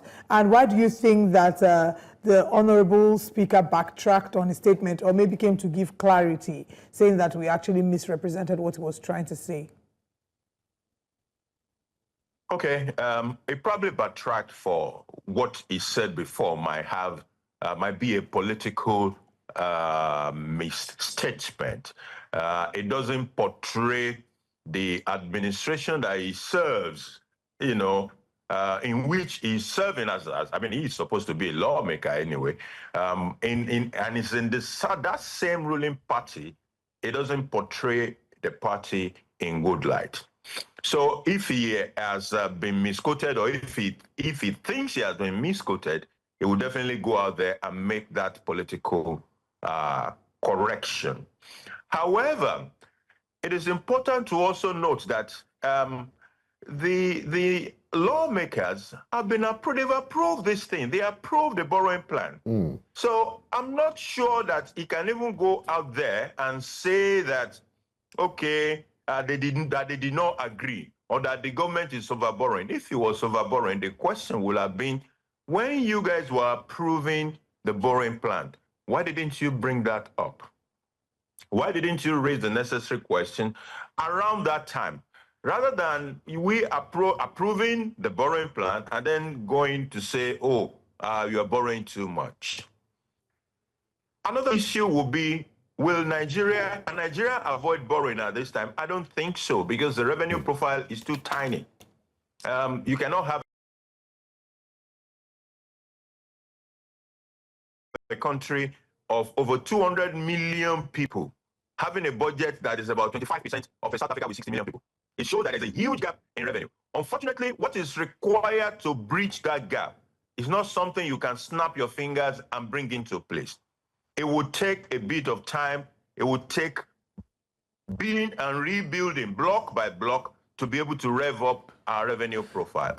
Hopefully, maybe the new tax laws might help, but then there are also issues around taxation that if we don't deal with those issues properly, we might not be able to get as much positives even from the new tax law.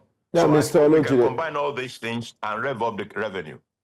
Mr. Olojide, just to follow up on your last statement that Nigeria cannot avoid borrowing. The current administration is currently going through some very ambitious infrastructural projects, the airport remodeling in Lagos, for example, and the Lagos-Calabar Superhighway. These projects require huge funds.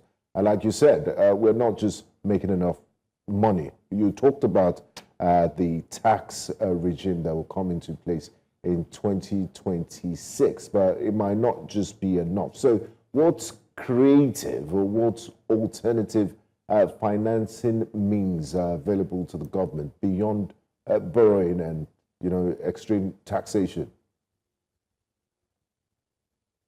Okay, I'm not sure we can use the word extreme taxation for what we have either now or even under the new tax laws. If when you speak with your friends who live in Europe, for example, and they talk about taxation, you know exactly what I'm talking about. Yeah, but the service delivery in Europe and in other climes is also different, and it's a conversation for another day. So yes. So it's a chicken and egg thing. Which one comes first? So there is some things about taxation which I believe if we walk that journey properly, we will be able to get a whole lot from taxation. Taxation, there's an unwritten law or a little unwritten agreement about taxation that, look, I will give you my taxes and you will use it to benefit me. You use it to create the right environment for me to continue to thrive. That contract is there, even if it is not written. So when you create that environment that the taxpayers can feel that, oh, this is taxpayers' money at work, the more of such environment you create, the more you are going to have more compliance with tax issues. The less of it that the people can see, the more people will run away from taxation and create all sorts of schemes to dodge taxation. So putting to use the available fund first is very important for that tax agreement that is unwritten. After you have gotten to that, then you go on to things like the collection efficiency. So you have situations in which a lot of people don't even pay tax. I still remember very vividly a presidential candidate in this country who was 8 years a governor before he wanted to contest for presidency. And on the INEC form that he filled, you could see that the taxation he had paid over the previous 3 years was not even up to what a teller in a bank has paid. So you are asking yourself, why is it that the top earners are not carrying the fair burden of the taxation in this country? Only people who are in structured paid employment, for example, are carrying the burden of personal income taxes in this country.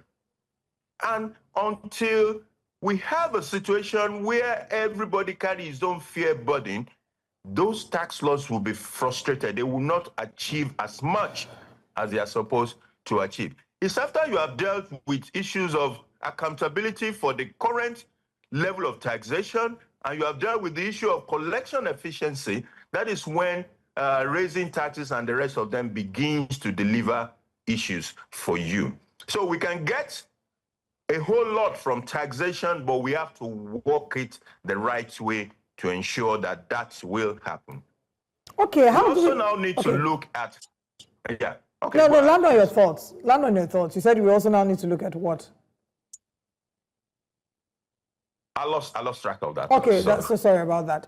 So how then do we talk about facilitating or accelerating GDP growth without then piling on debts for ourselves?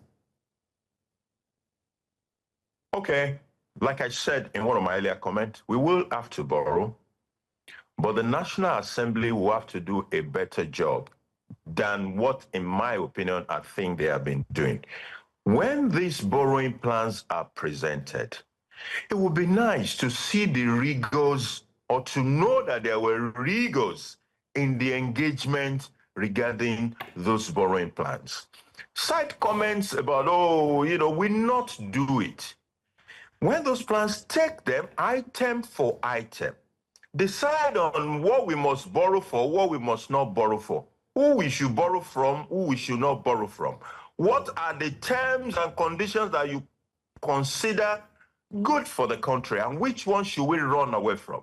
And then approve only those that fit into the plans of the, the vision of the country and will not hurt the country in the long term or in the medium to long term. That is very critical. Then we now have to see how we continue to expand this issue of, productivity. We are still not a particularly productive economy. We still do not have enough foreign exchange generating activity, for example. a chunk of our foreign exchange earnings still comes from oil and that sector. Though I'm glad about some of the things that are beginning to happen in that segment, as I see Dangote refinery exporting refined products even to the U.S. That is a fantastic. But we just need more of those to happen. Productivity that help us to generate. It will not only create job. When you create job, you employ people. Those people will pay personal income tax. You make money from that. Those organizations that are doing well will pay you company income tax. You make money from that. So and then you export things and you make foreign exchange.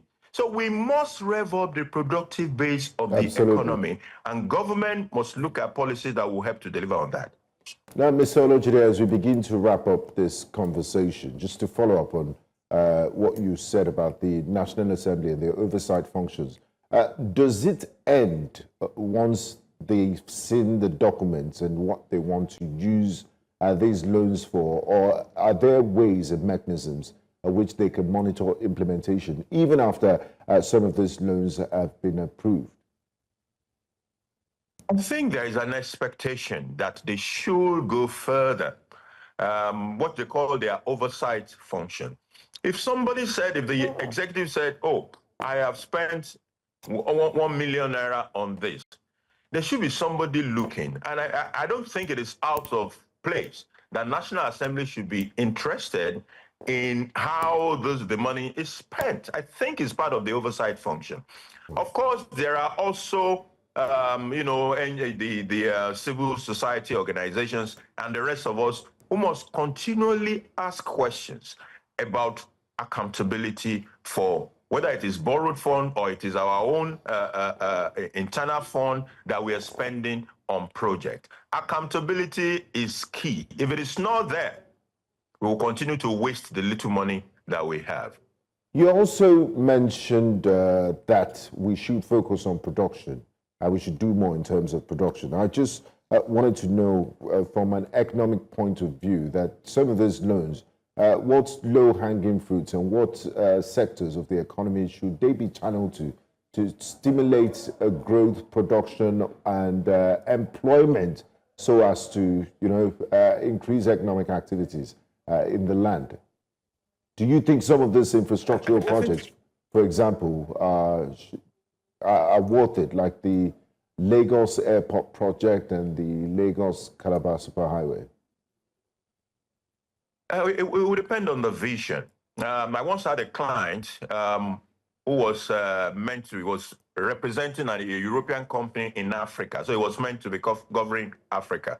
And he told me that, look, I would rather sit in France and in Paris and cover Africa than sit in any part of Africa, because I can't even get a flight to most parts of Africa from Africa. But if I sit in Paris, I can get a flight to any part of Africa literally on a daily basis from Paris. So there are no aviation hubs, so to say, in Africa. I think Ethiopia is trying, but even Ethiopia is not quite there. So it takes us back to the question, what exactly is the vision? If the vision is to create Nigeria as a hub for aviation in West Africa, it's a fantastic one. But if it is just a project for the sake of a project, then that is when we have a problem. But aviation has been known to be very, very critical to business growth. And whatever we can do to ensure that Nigeria becomes that kind of a hub where for example, that my client that I said would rather sit in Paris started to think that I can sit in Nigeria and be able to access every part of Africa, that would be transformational. But then, I like things that are more inclusive also. And one thing that I believe will be more inclusive and impact almost everybody is anything that has to do with food. So what we need to do with the agriculture space to ensure food security, food sufficiency, food export, food processing, not just exporting raw grains and raw cocoa and raw cola nut, but being able to add value, being able to save the farmers from 40%, 50% losses of their productive work every year is something that requires our attention. If we can fix that, the impact will be unbelievable. Well, I mean, these are very good suggestions that you have. I think on a final note, how can citizens hold the government to account? What legislative boundaries or checkmates can be put in place to ensure that these loans are meant to do what they're intended to do? So it's a twofold question, as quickly as you can, on the part of the lawmakers and legislative instrument that can be used to checkmate excesses, and then on the part of citizens. For lawmakers, I think prevention is better than cure. At the point when they are proving these things, that is when the chunk, 80% of the work should be done, to ensure that we don't even go borrowing where we're not supposed to be borrowing, and that the terms and conditions are favorable. That is what they need to do. The 20% of their energy should now be on oversight functions to ensure that they monitor what the money is being deployed to. On the parts of the citizens, we must show more interest in the deployment of our economic resources and raise questions. And this is what the civil liberty organizations other associations, Manufacturer Association of Nigeria, professional bodies, the NBA and the rest of it, these are part of their core roles. To raise questions, to ask for accountability, to demand for good governance. And as long as we continue along this track, we will be able to put government on its feet to deliver responsible government and dividends of democracy. Thank you so much, Mr. Bala Olojide. Always a pleasure speaking with you. Thanks for sharing your insights with us on this subject.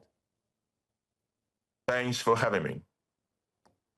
We'll go on a quick break, and when we return, Breakfast Central continues. It's Breakfast Headlines next.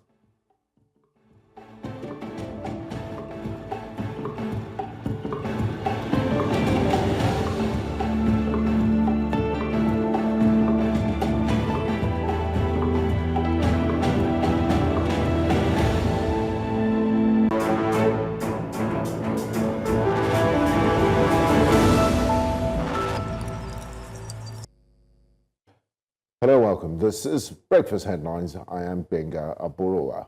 We begin from the legislative arm of government, where the Senate has postponed its resumption from the annual recess by 2 weeks. Lawmakers, who were initially scheduled to reconvene on September the 23rd, will now resume plenary on October the 7th.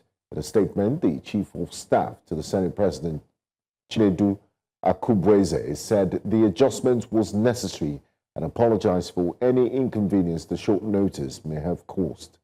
The notice also urged senators to take note of the change and realign their schedules accordingly. No official reason was given for the 2-week shift in resumption. In the meantime, Deputy Speaker of the House of Representatives, Benjamin Kalu, says fears of hijack should not prevent the creation of state police. The National Assembly is currently amending the 1999 Constitution, the State Police Bill, among key proposals. President Bola Ahmed Tinubu and several governors support the move, saying it could curb banditry, kidnapping, and other violent crimes. But critics warn that governors may abuse state police for political purposes. Speaking with journalists in Abuja, the Deputy Senate President Kalu, who chairs the House Committee on Constitutional Review, argued that unbundling the current police structure will strengthen national security.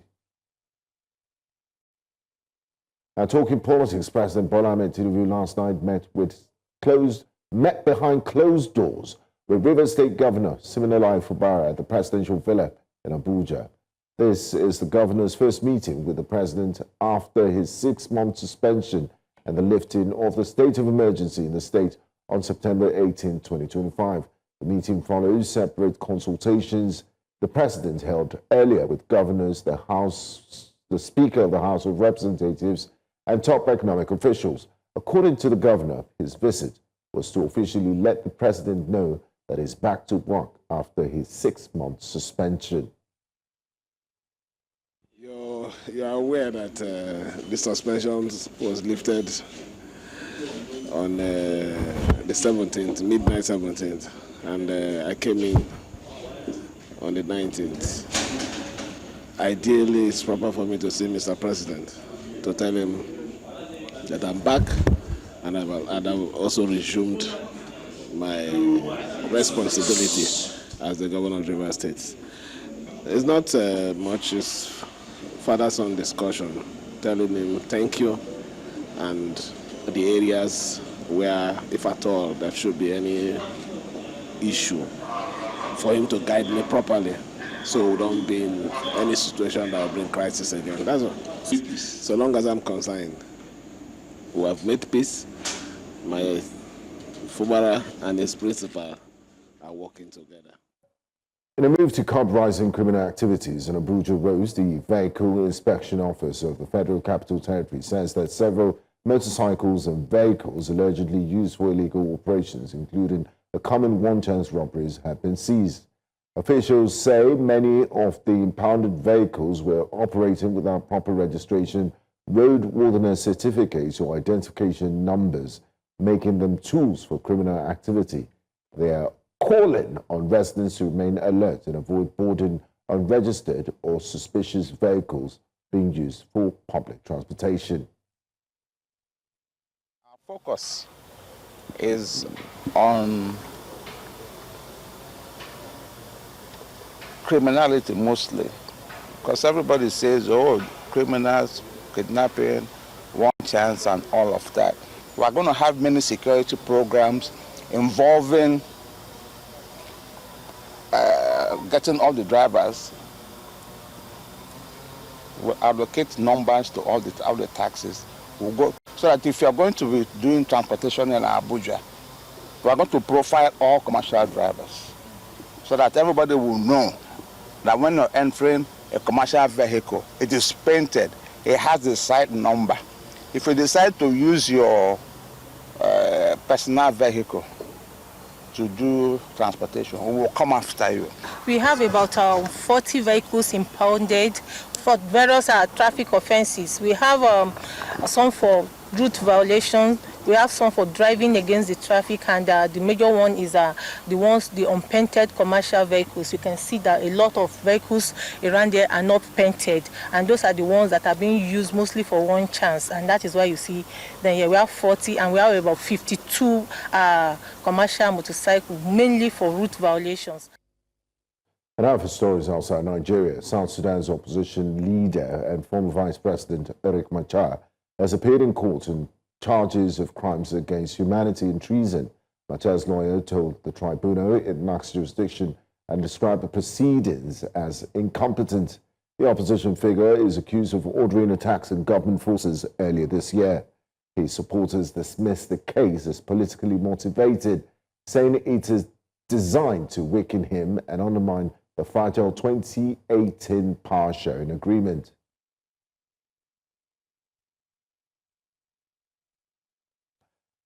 Amnesty International is urging Cameroon to free 36 opposition supporters jailed since 2020 for protesting against President Paul Biya's government. The detainees, all members of the Movement for the Renaissance of Cameroon, were sentenced to between 1 and 7 years in prison on charges of rebellion and attempted insurrection. Amnesty insists they committed no crime beyond expressing dissent and described their detention as arbitrary. The United Nations Human Rights Office has also raised alarm over shrinking civic space and voter freedoms ahead of next month's presidential elections, where President Paul Biya is seeking an 8th term in office.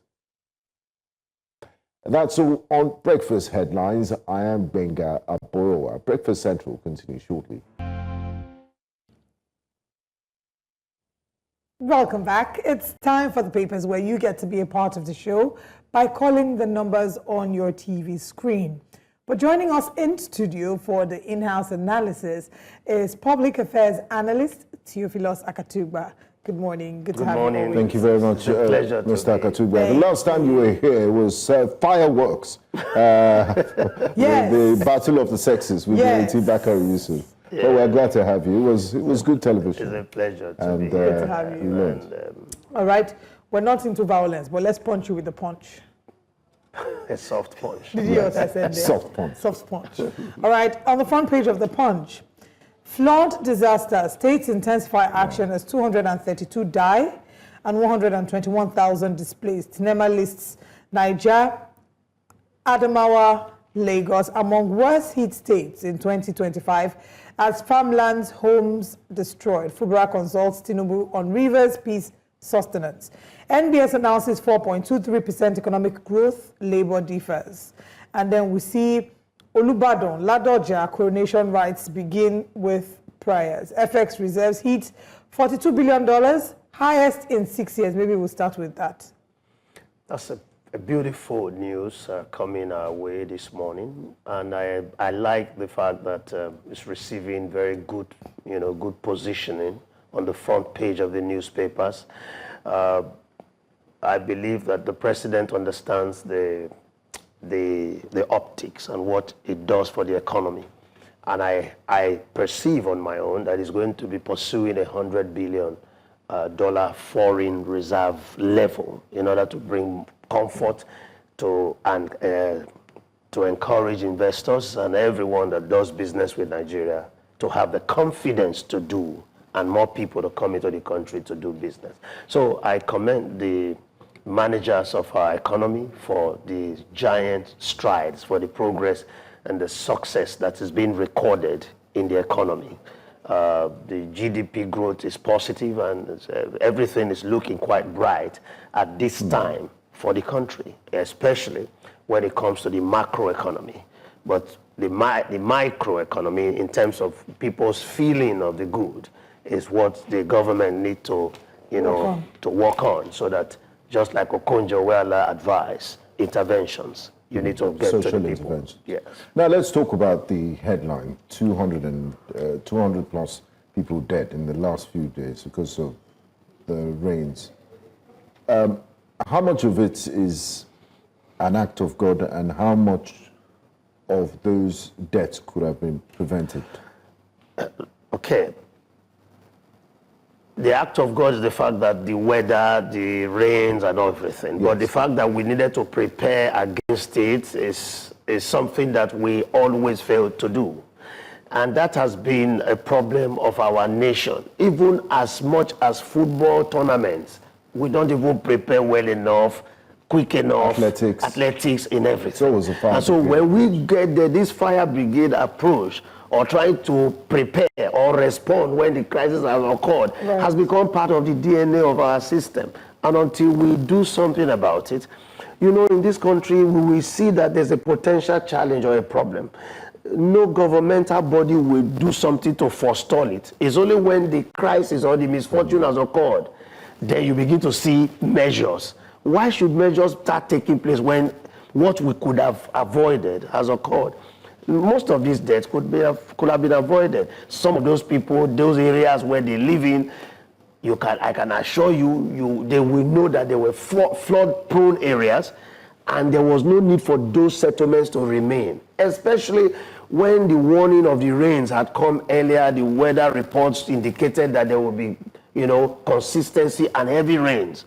So it's very painful. Apart from that, citizens also need to cooperate with governmental bodies. Sometimes when they send this alert, move away from these areas, you see people are still stubborn and asking questions. When do we move to? Exactly what I was going to say. If your neighbor in a low-lying area, or it's a relative of yours, you are from the same village, and you pick up his call and say, sir, they've given us flood alert. I need to move to a low-lying area, and I know you don't reside in a flood-prone area.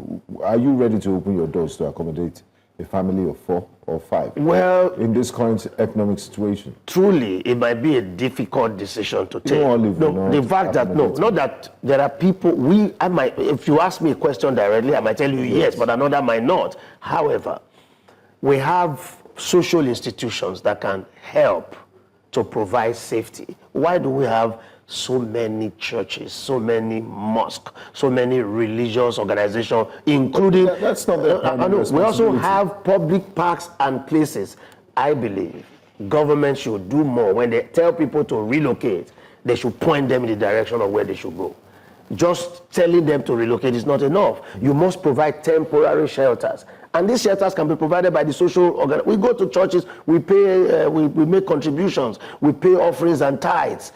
The mosque, including your traditional worship centers, and including public parks and social work. Why is it that all the NGOs are more busy with activism than really dealing with the real problems of the people? But it's the responsibility for the NGO. So because whatever the NGO is doing is voluntary. I understand. The churches and the mosques. And even the churches and the mosques. No, the churches are really, and the mosques are responsible for things like that. Are they tasked to? They are. That's why they are. NEMA? No, NEMA Exactly. is governmental, but the churches have the spiritual and social responsibility for charity. That's why they are established. So charity is different from when there is an emergency. I get you. Charity is okay. There's some sort of poverty issue. The church is trying to reach out to the vulnerable and the less privileged, or the mosques as well. This one is that NIMET has already predicted that there will be rainfall. This will happen. So we had foreknowledge of the fact that these areas were going to be flooded.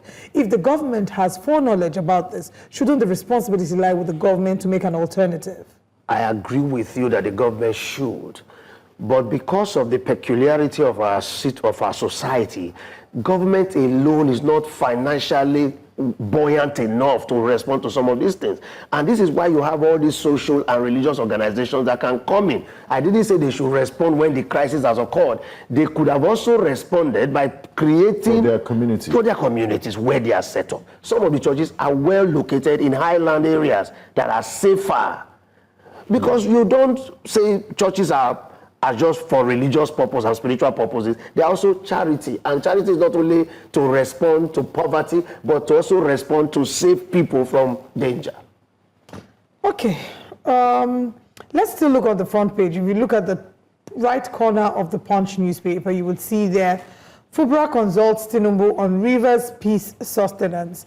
NBS announces 4.23% economic growth, labor differs. That's the updates there.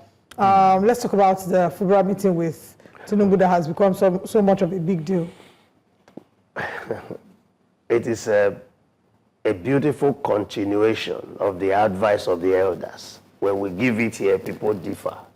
And so Fubara is on the track of wisdom to bring peace to his government, to ensure he comes back to office and also flourishes.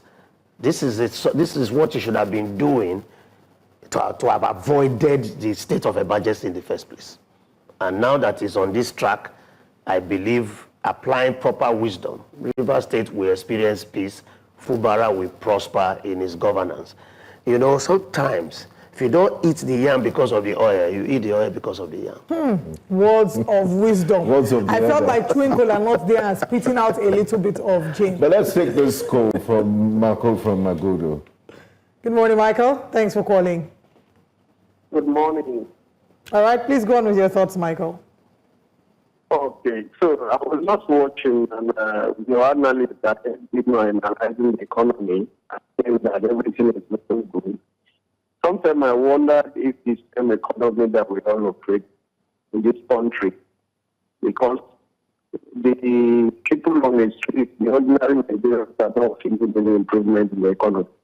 Rather, everything is on the negative compared to where we were before this administration came in.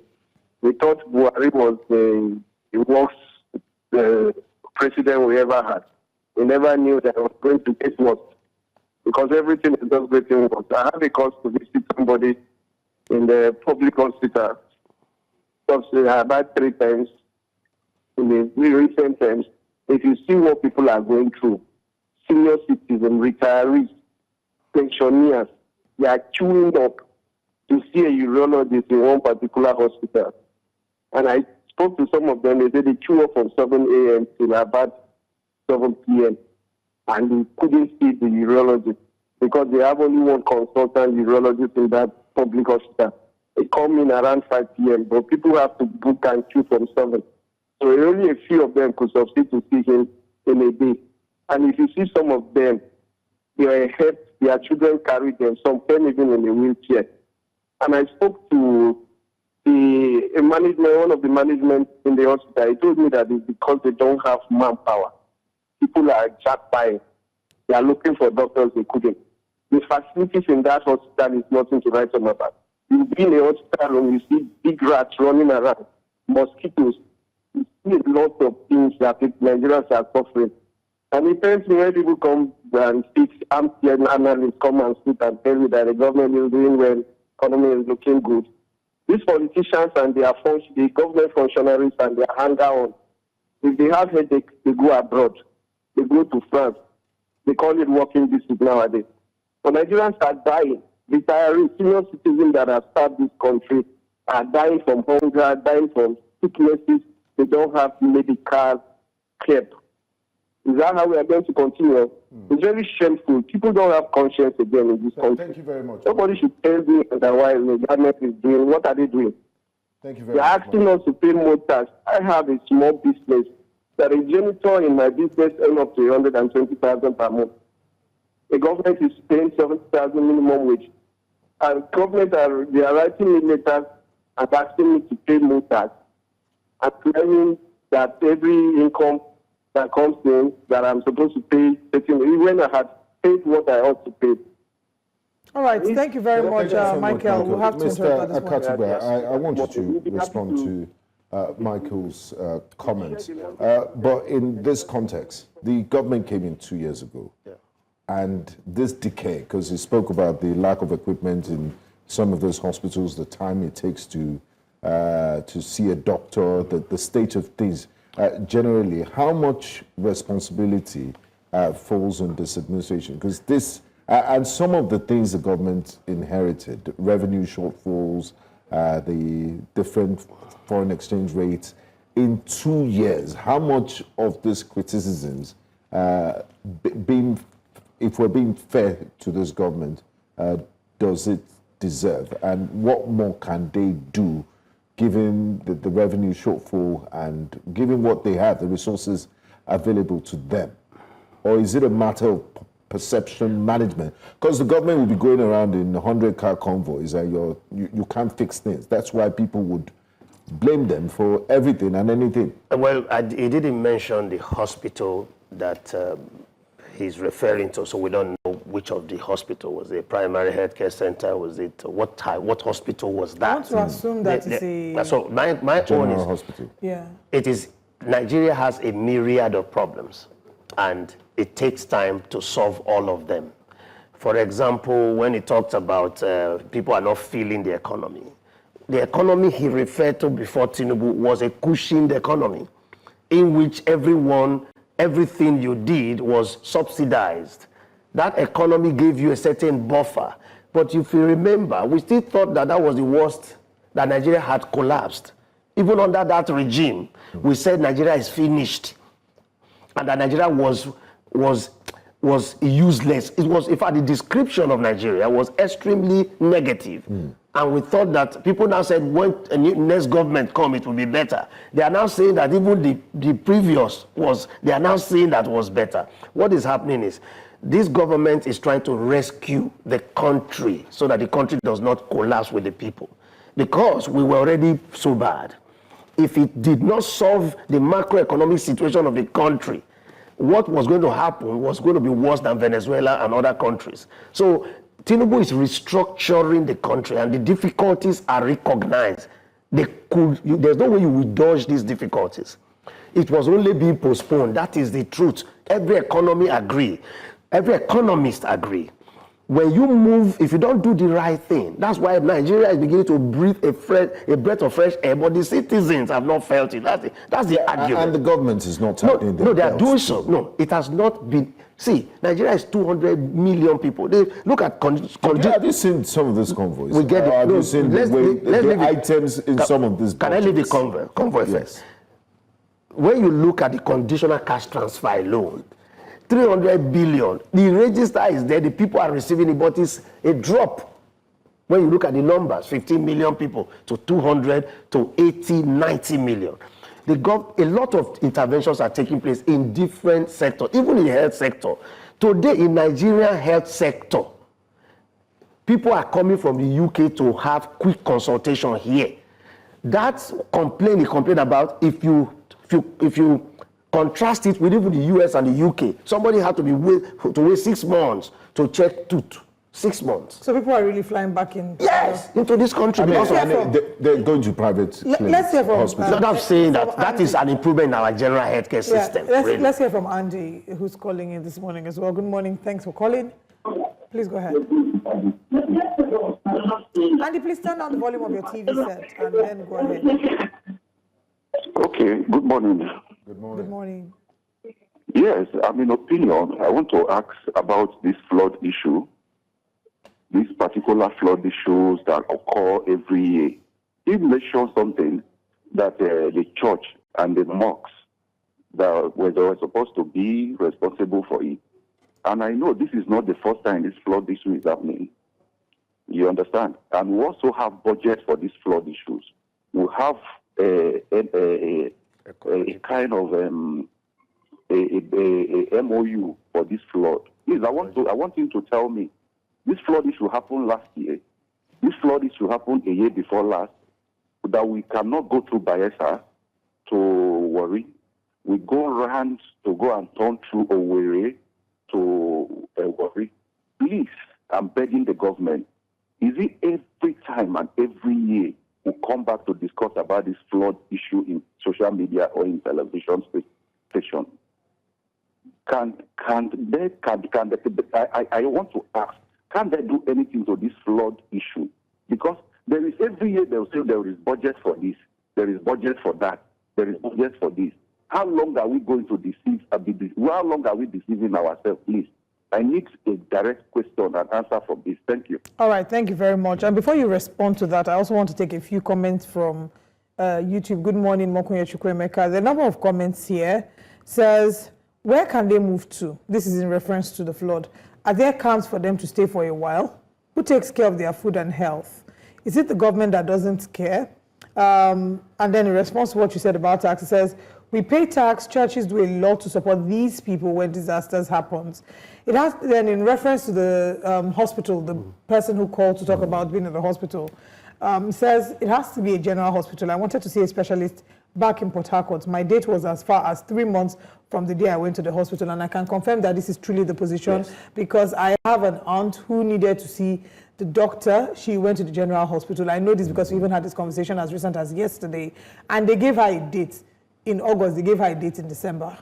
And then he says, there is no drop of fresh air anywhere, please. Please point me to the register of those who received the conditional cash transfer. Okay. I would like to see it. So, Mokunye Chukwemeka is asking for the database for conditional cash transfer. Okay. Now, that database is very available, it's online, so I might not be able to give you the exact address, but just search for it, do a Google search, and you will see the link to the Ministry of Finance, where they have provided this database. Now, what Nigerians need to know, like I always tell people, Nigeria is a developing country and we have so many problems. We've not tackled our problems the way we should in 40 years. And to resolve them all at once will be very difficult. And to expect it to be so is what is called the frustration that Nigerians are facing. Nigerians face frustration because they expect that their country should be as good as the countries they read about and they hear about. But if you see progress, you must applaud it. When I applauded the 42 billion, we were zero when this government came in. Almost we've used the money to borrow. And we had a phantom 20-something billion, but it has been borrowed, it has been used as collateral. This government is building it. We've paid down all the forests for airlines and all of that. That means the economy is in a good way. But how do we... Microeconomics. Good. This is what the president, look at the president recently Cost of living. Crash the price of food prices. Crash the prices. And the farmers and everybody came after the president that's going to destroy the agricultural system. That to do that, we reduce prices and discourage farmers. But the president has to do something to reach out to the common man that needs to feed. He has to intervene by either importing and flooding the country with food. But those in agriculture are already worried. But if you do that, our fortunes will dwindle and you will destroy our economy, our industry. But the president needs to intervene because we have an emergency. The first port of call when people say we are hungry is food. Food has to be cheap. And in these days, we need to import to ensure that we have enough food in the country while we resolve security issues. Because what did they tell the president? Say resolve security issues, provide infrastructure, help to reduce cost of input. Do you think this can be done in a year? Okay, let's hear from Uche from Abia, and then we'll come back to you. Uche, thank you for calling. Please go ahead. Good morning, everybody. Good morning. Good morning. Yeah, I listened to your guest, telling Nigerians that Fubara told the line of wisdom. The same Fubara, he has forgotten. Fubara said his spirits have left government house long ago. The same Fubara is now telling us he is happy, he is back. So his spirit has come back. The same way Wike told us that APC is cancer. Today, the weakest of a man is enjoying the cancer. Is that how we strengthen our institutions? Rather than challenging the action of president in the court, so that Nigerians will know the boundary of power of Mr. President. Another one he said, Mr. President said, crisis, price of food. Have Mr. President, go against those illegal taxes that people are collecting on the road. That is the main thing that is causing the, part of what is causing the price of increase of, food prices. From here to Lagos, I'm calling you from Abia. Before you take anything from here to Lagos, you must have spent a lot. From north to east, you must spend a lot. Last regime, the vice president, they set up a committee to look at, those things. They find out that illegal collection on the road is the cause. What has Mr. President done? On issue of our economy, that Mr. President made a performance the economy. Look at the convoy of Mr. President when he went to, is it a wedding or whatever in the north? Can anybody explain that Nigeria is poor when you are seeing those convoys? I rest my case. God bless you people. Thank you very much, Uche. Very beautiful. Uche's fabulous submission there, but let me point out something here.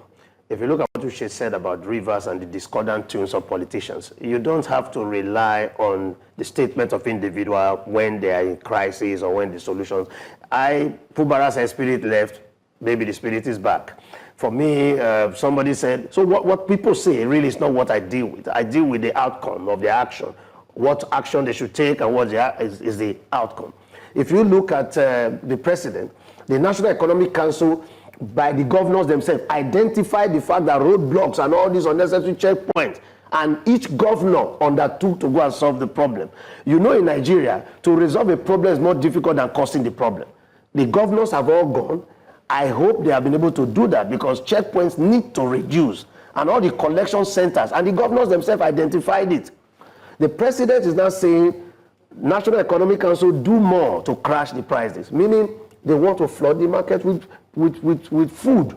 They need to do that because people need to eat before they can even engage and participate in governance. Otherwise, these people that are unable to eat or can't find food to eat, they will buy their vote. It's also a national security concern. Absolutely. Yeah. So food is a very big issue. So I agree with that. And he talked about the convoy. Let me tell you something about the presidential convoy. If you have ever been in any position of authority in Nigeria, you will understand the sycophancy and the fact that everybody wants to be connected and be close to the seat of power. Even at local government level, wherever you lead as a politician, ordinary politicians that are local leaders holding no public office, when they are even going somewhere, when I visit my hometown and I see politicians, everyone wants to belong to the convoy. So the presidential convoy you see could be hangers on and joiners and political people. It might not be a bill that the president picks. It might have a convoy of 20 cars and there might be another 100 that are just trying to belong. Yeah, but these SUVs, they're paid for by taxpayers. That's what I'm saying, that if all the... That they even have it in their pocket. And we talk about growing Nigeria. I didn't see any innocent vehicle in that we can't, see, for me, I like to be realistic, but it's the government that says they will start a grow Nigeria policy. No, they are doing that. It's a policy that needs to be implemented at all levels. But the point... But we're not seeing it. I don't want to go into Innocent and all that, but the point is, Innocent is selling as much as it should sell. Innocent might not have capacity to meet all of that. The demand of vehicles in Nigeria is still a growing concern. If you tell Innocent to supply of vehicles needed in Nigeria, it might not be able. Those who have used Innocent, they have the repair centers and the service centers. Where are the service parts? So there are challenges. It's a growing company. Nigerians like to belabor themselves by just having an agitation. Innocent. Innocent is a growing company. It will Not get just there. beyond Innocent, the idea of it, the idea of looking inwards. But it's happening. That's why you see local contractors are building roads. Recently, they said that any contract of 20 billion, only local contractors should bid for it. There's a process. It's making, you see, the Nigerian nation is moving forward. But the citizens have a disconnect with government and the country. And that has been so for so long. It's the government that has a disconnect. No, the government doesn't even know the people they are governing. They don't know them. Because over the years, we don't have a reliable database. And we are not also, many people give birth to children. They even tell you they don't care about registering the birth. And it's all a mess. People, only when they want to have a passport, that's the first time some people obtain the birth certificate. Okay, let's hear from Kane, calling from Enugu. Good morning, Kane. Good morning. Yeah, I want to draw the attention of the discussion to the portion of Enugu-Port Harcourt Expressway. That is, if you are coming from Port Harcourt, the lane going to Enugu, there's a portion of that road, they call it Obaku, between Obaku and Newe in our local government area. There's a continuous accident on that portion of the road. I don't know what the contractors actually did there. Every week you record series of accidents. So I don't know, that place seems to be very, very slippery. Though I'm not an engineer, but that is what the complaint of the people around that place there. If you go there every week, you see accidents happening there. So let the Minister of Works draw the attention of those contractors to go and repair that road, because it's claiming a lot of lives and costing us loss of a lot of properties on the road. Thank you. Thank you very much, Kate, for That's bringing our Kane, attention to it. It's as a matter of national importance. I'd like to speak. There's a headline I saw, is it in the Independence? I think it might be Daily Independence. About the procurement issue. I don't know if that's something, but let's look at the Daily Independent as well while we're checking. On the front page of Daily Independent, experts tackle Tinubu over order to crash food prices. You did make reference to that earlier. Yes. One directive risks crippling local agriculture. Ask federal government to tackle drivers of high food costs. Nigeria's oil sector still threatened by cabals, according to Otedola. Oil sector drives Nigeria's 4.23% economic growth in Q2. I like that they put those two stories together, that the oil sector is being threatened by cabals and oil sector still drives Nigeria's... They are fighting the powers and principalities by any means necessary. You know, we have, this country, sometimes I say that I have spoken today as if I'm defending government. And I don't want to be seen like that. But I am I so love my country, and I gauge the progress of this country daily. Because if I am a public affairs analyst, I'm only just analyzing to have popularity, optics. Because in Nigeria, the only way you gain great popularity is to be against government. And once you are like that, people say you are the friend of the people. And we've been doing that for long. And I don't know where that has led the country. We need to be very supportive first, and then also pressure government to do what is right. Take a look at this oil sector and the progress that have been made. Otedola himself has acknowledged that the cabals are still there. And when he said that kind of thing... The fact that Dangote is exporting refined petrol to America doesn't mean it's not yet to... Have you read Dangote's comment? Dangote has never fought a battle as he's fighting now. Dangote has never been, his wealth has never been endangered. Do you see the level of crisis from one crisis to the other, different group of people? The current one, yes. Because he's making an attempt to improve the situation. This is a man of such wealth. Just imagine small politicians and few appointees trying to do this. Read Okonjo-Iweala's book on an attempt to cure the oil industry. Her mother was kidnapped. She was told to resign and leave the country. People don't understand when they say cabal.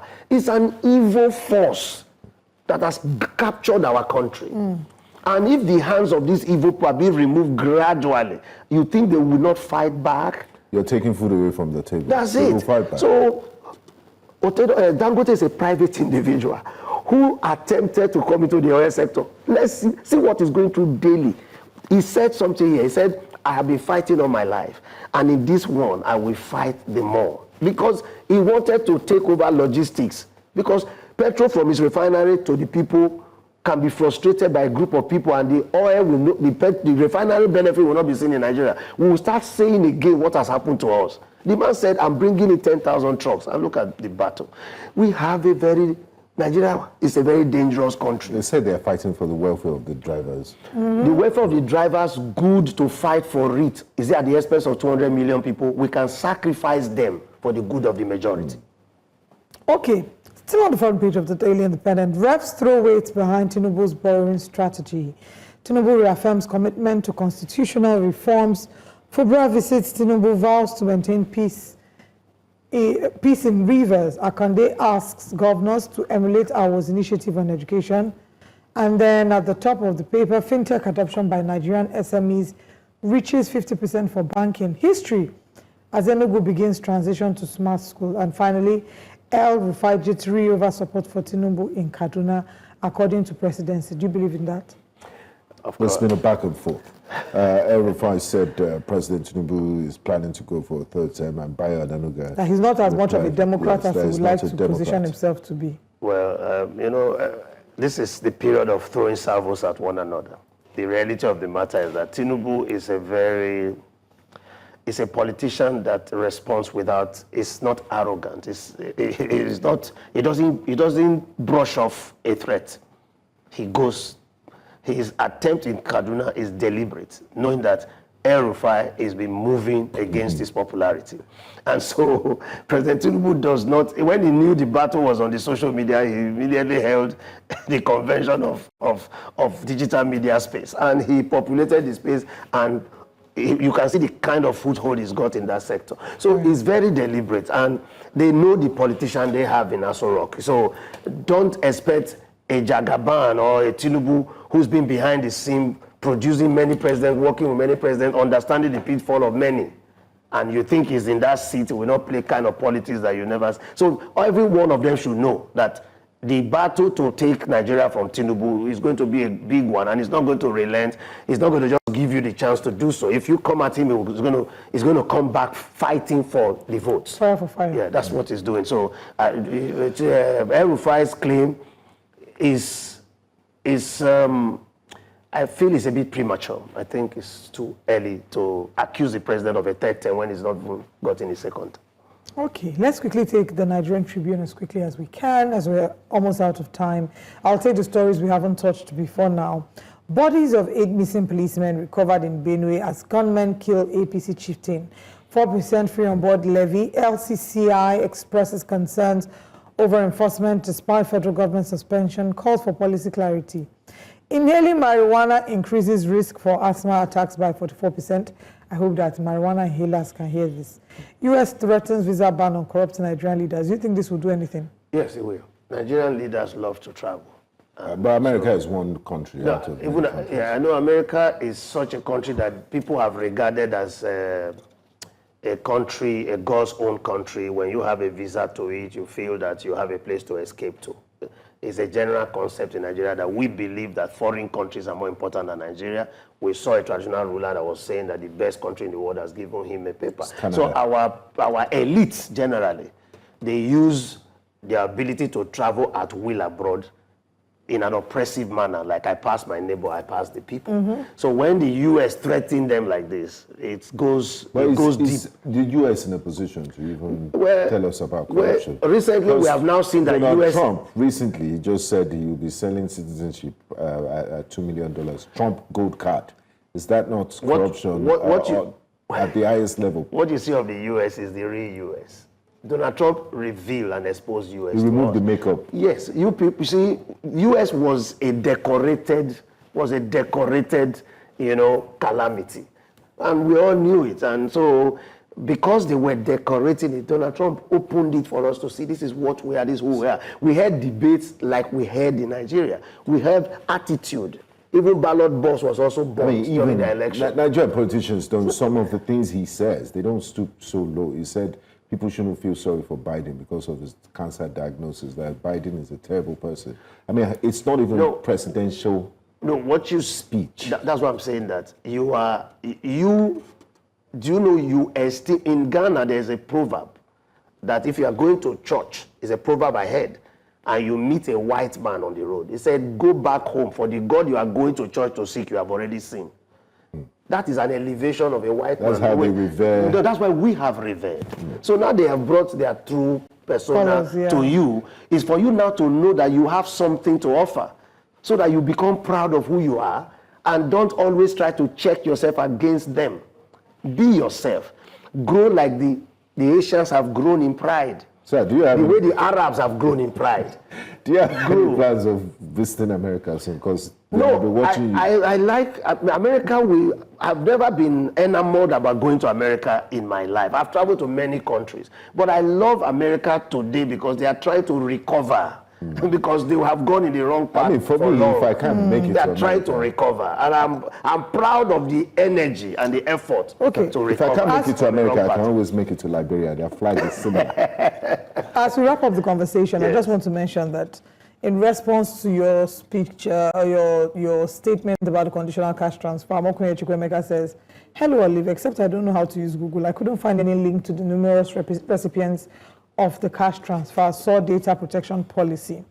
And then when I look online, I can also see that the Human Environmental Development Agenda HEDA Resource Center has called on the federal government to exhibit transparency and accountability in its recent claim of disbursing 330 billion naira to poor Nigerians. So they are asking, saying, give us evidence, show these people.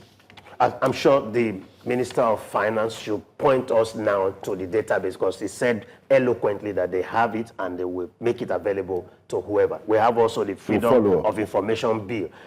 Finally, I'd like to speak about that report that says that there's no transparency in procurement process in Nigeria. This has been a problem in our country. The DNA of Nigeria is such that we do deals around procurement, and it's too secretive, and we need to be more transparent. Those who issue contracts in Nigeria, they set the bar so high and they go behind to qualify their friends. So we need to wake up from that path. Classic example is the Lagos-Calabar Express, the new highway they're building. Well, so maybe we'll pose this question to you. The federal government has said that 8.1 million households across the country under the National Social Safety Net program have received the sum of 330 billion naira in total. If you or anyone you know has also received this, it would be great to hear from you. People please drop a message to share. Those demographics don't have television. That's not true. Please let us know. It's the poorest of the poor. I don't agree. I don't agree. Okay. But we'll revisit this conversation again tomorrow. Mr. Katugba, thank you for joining us. It's a pleasure. Thank you to our virtual audience, those streaming live on YouTube. We'll see you again tomorrow. Have a wonderful rest of the day.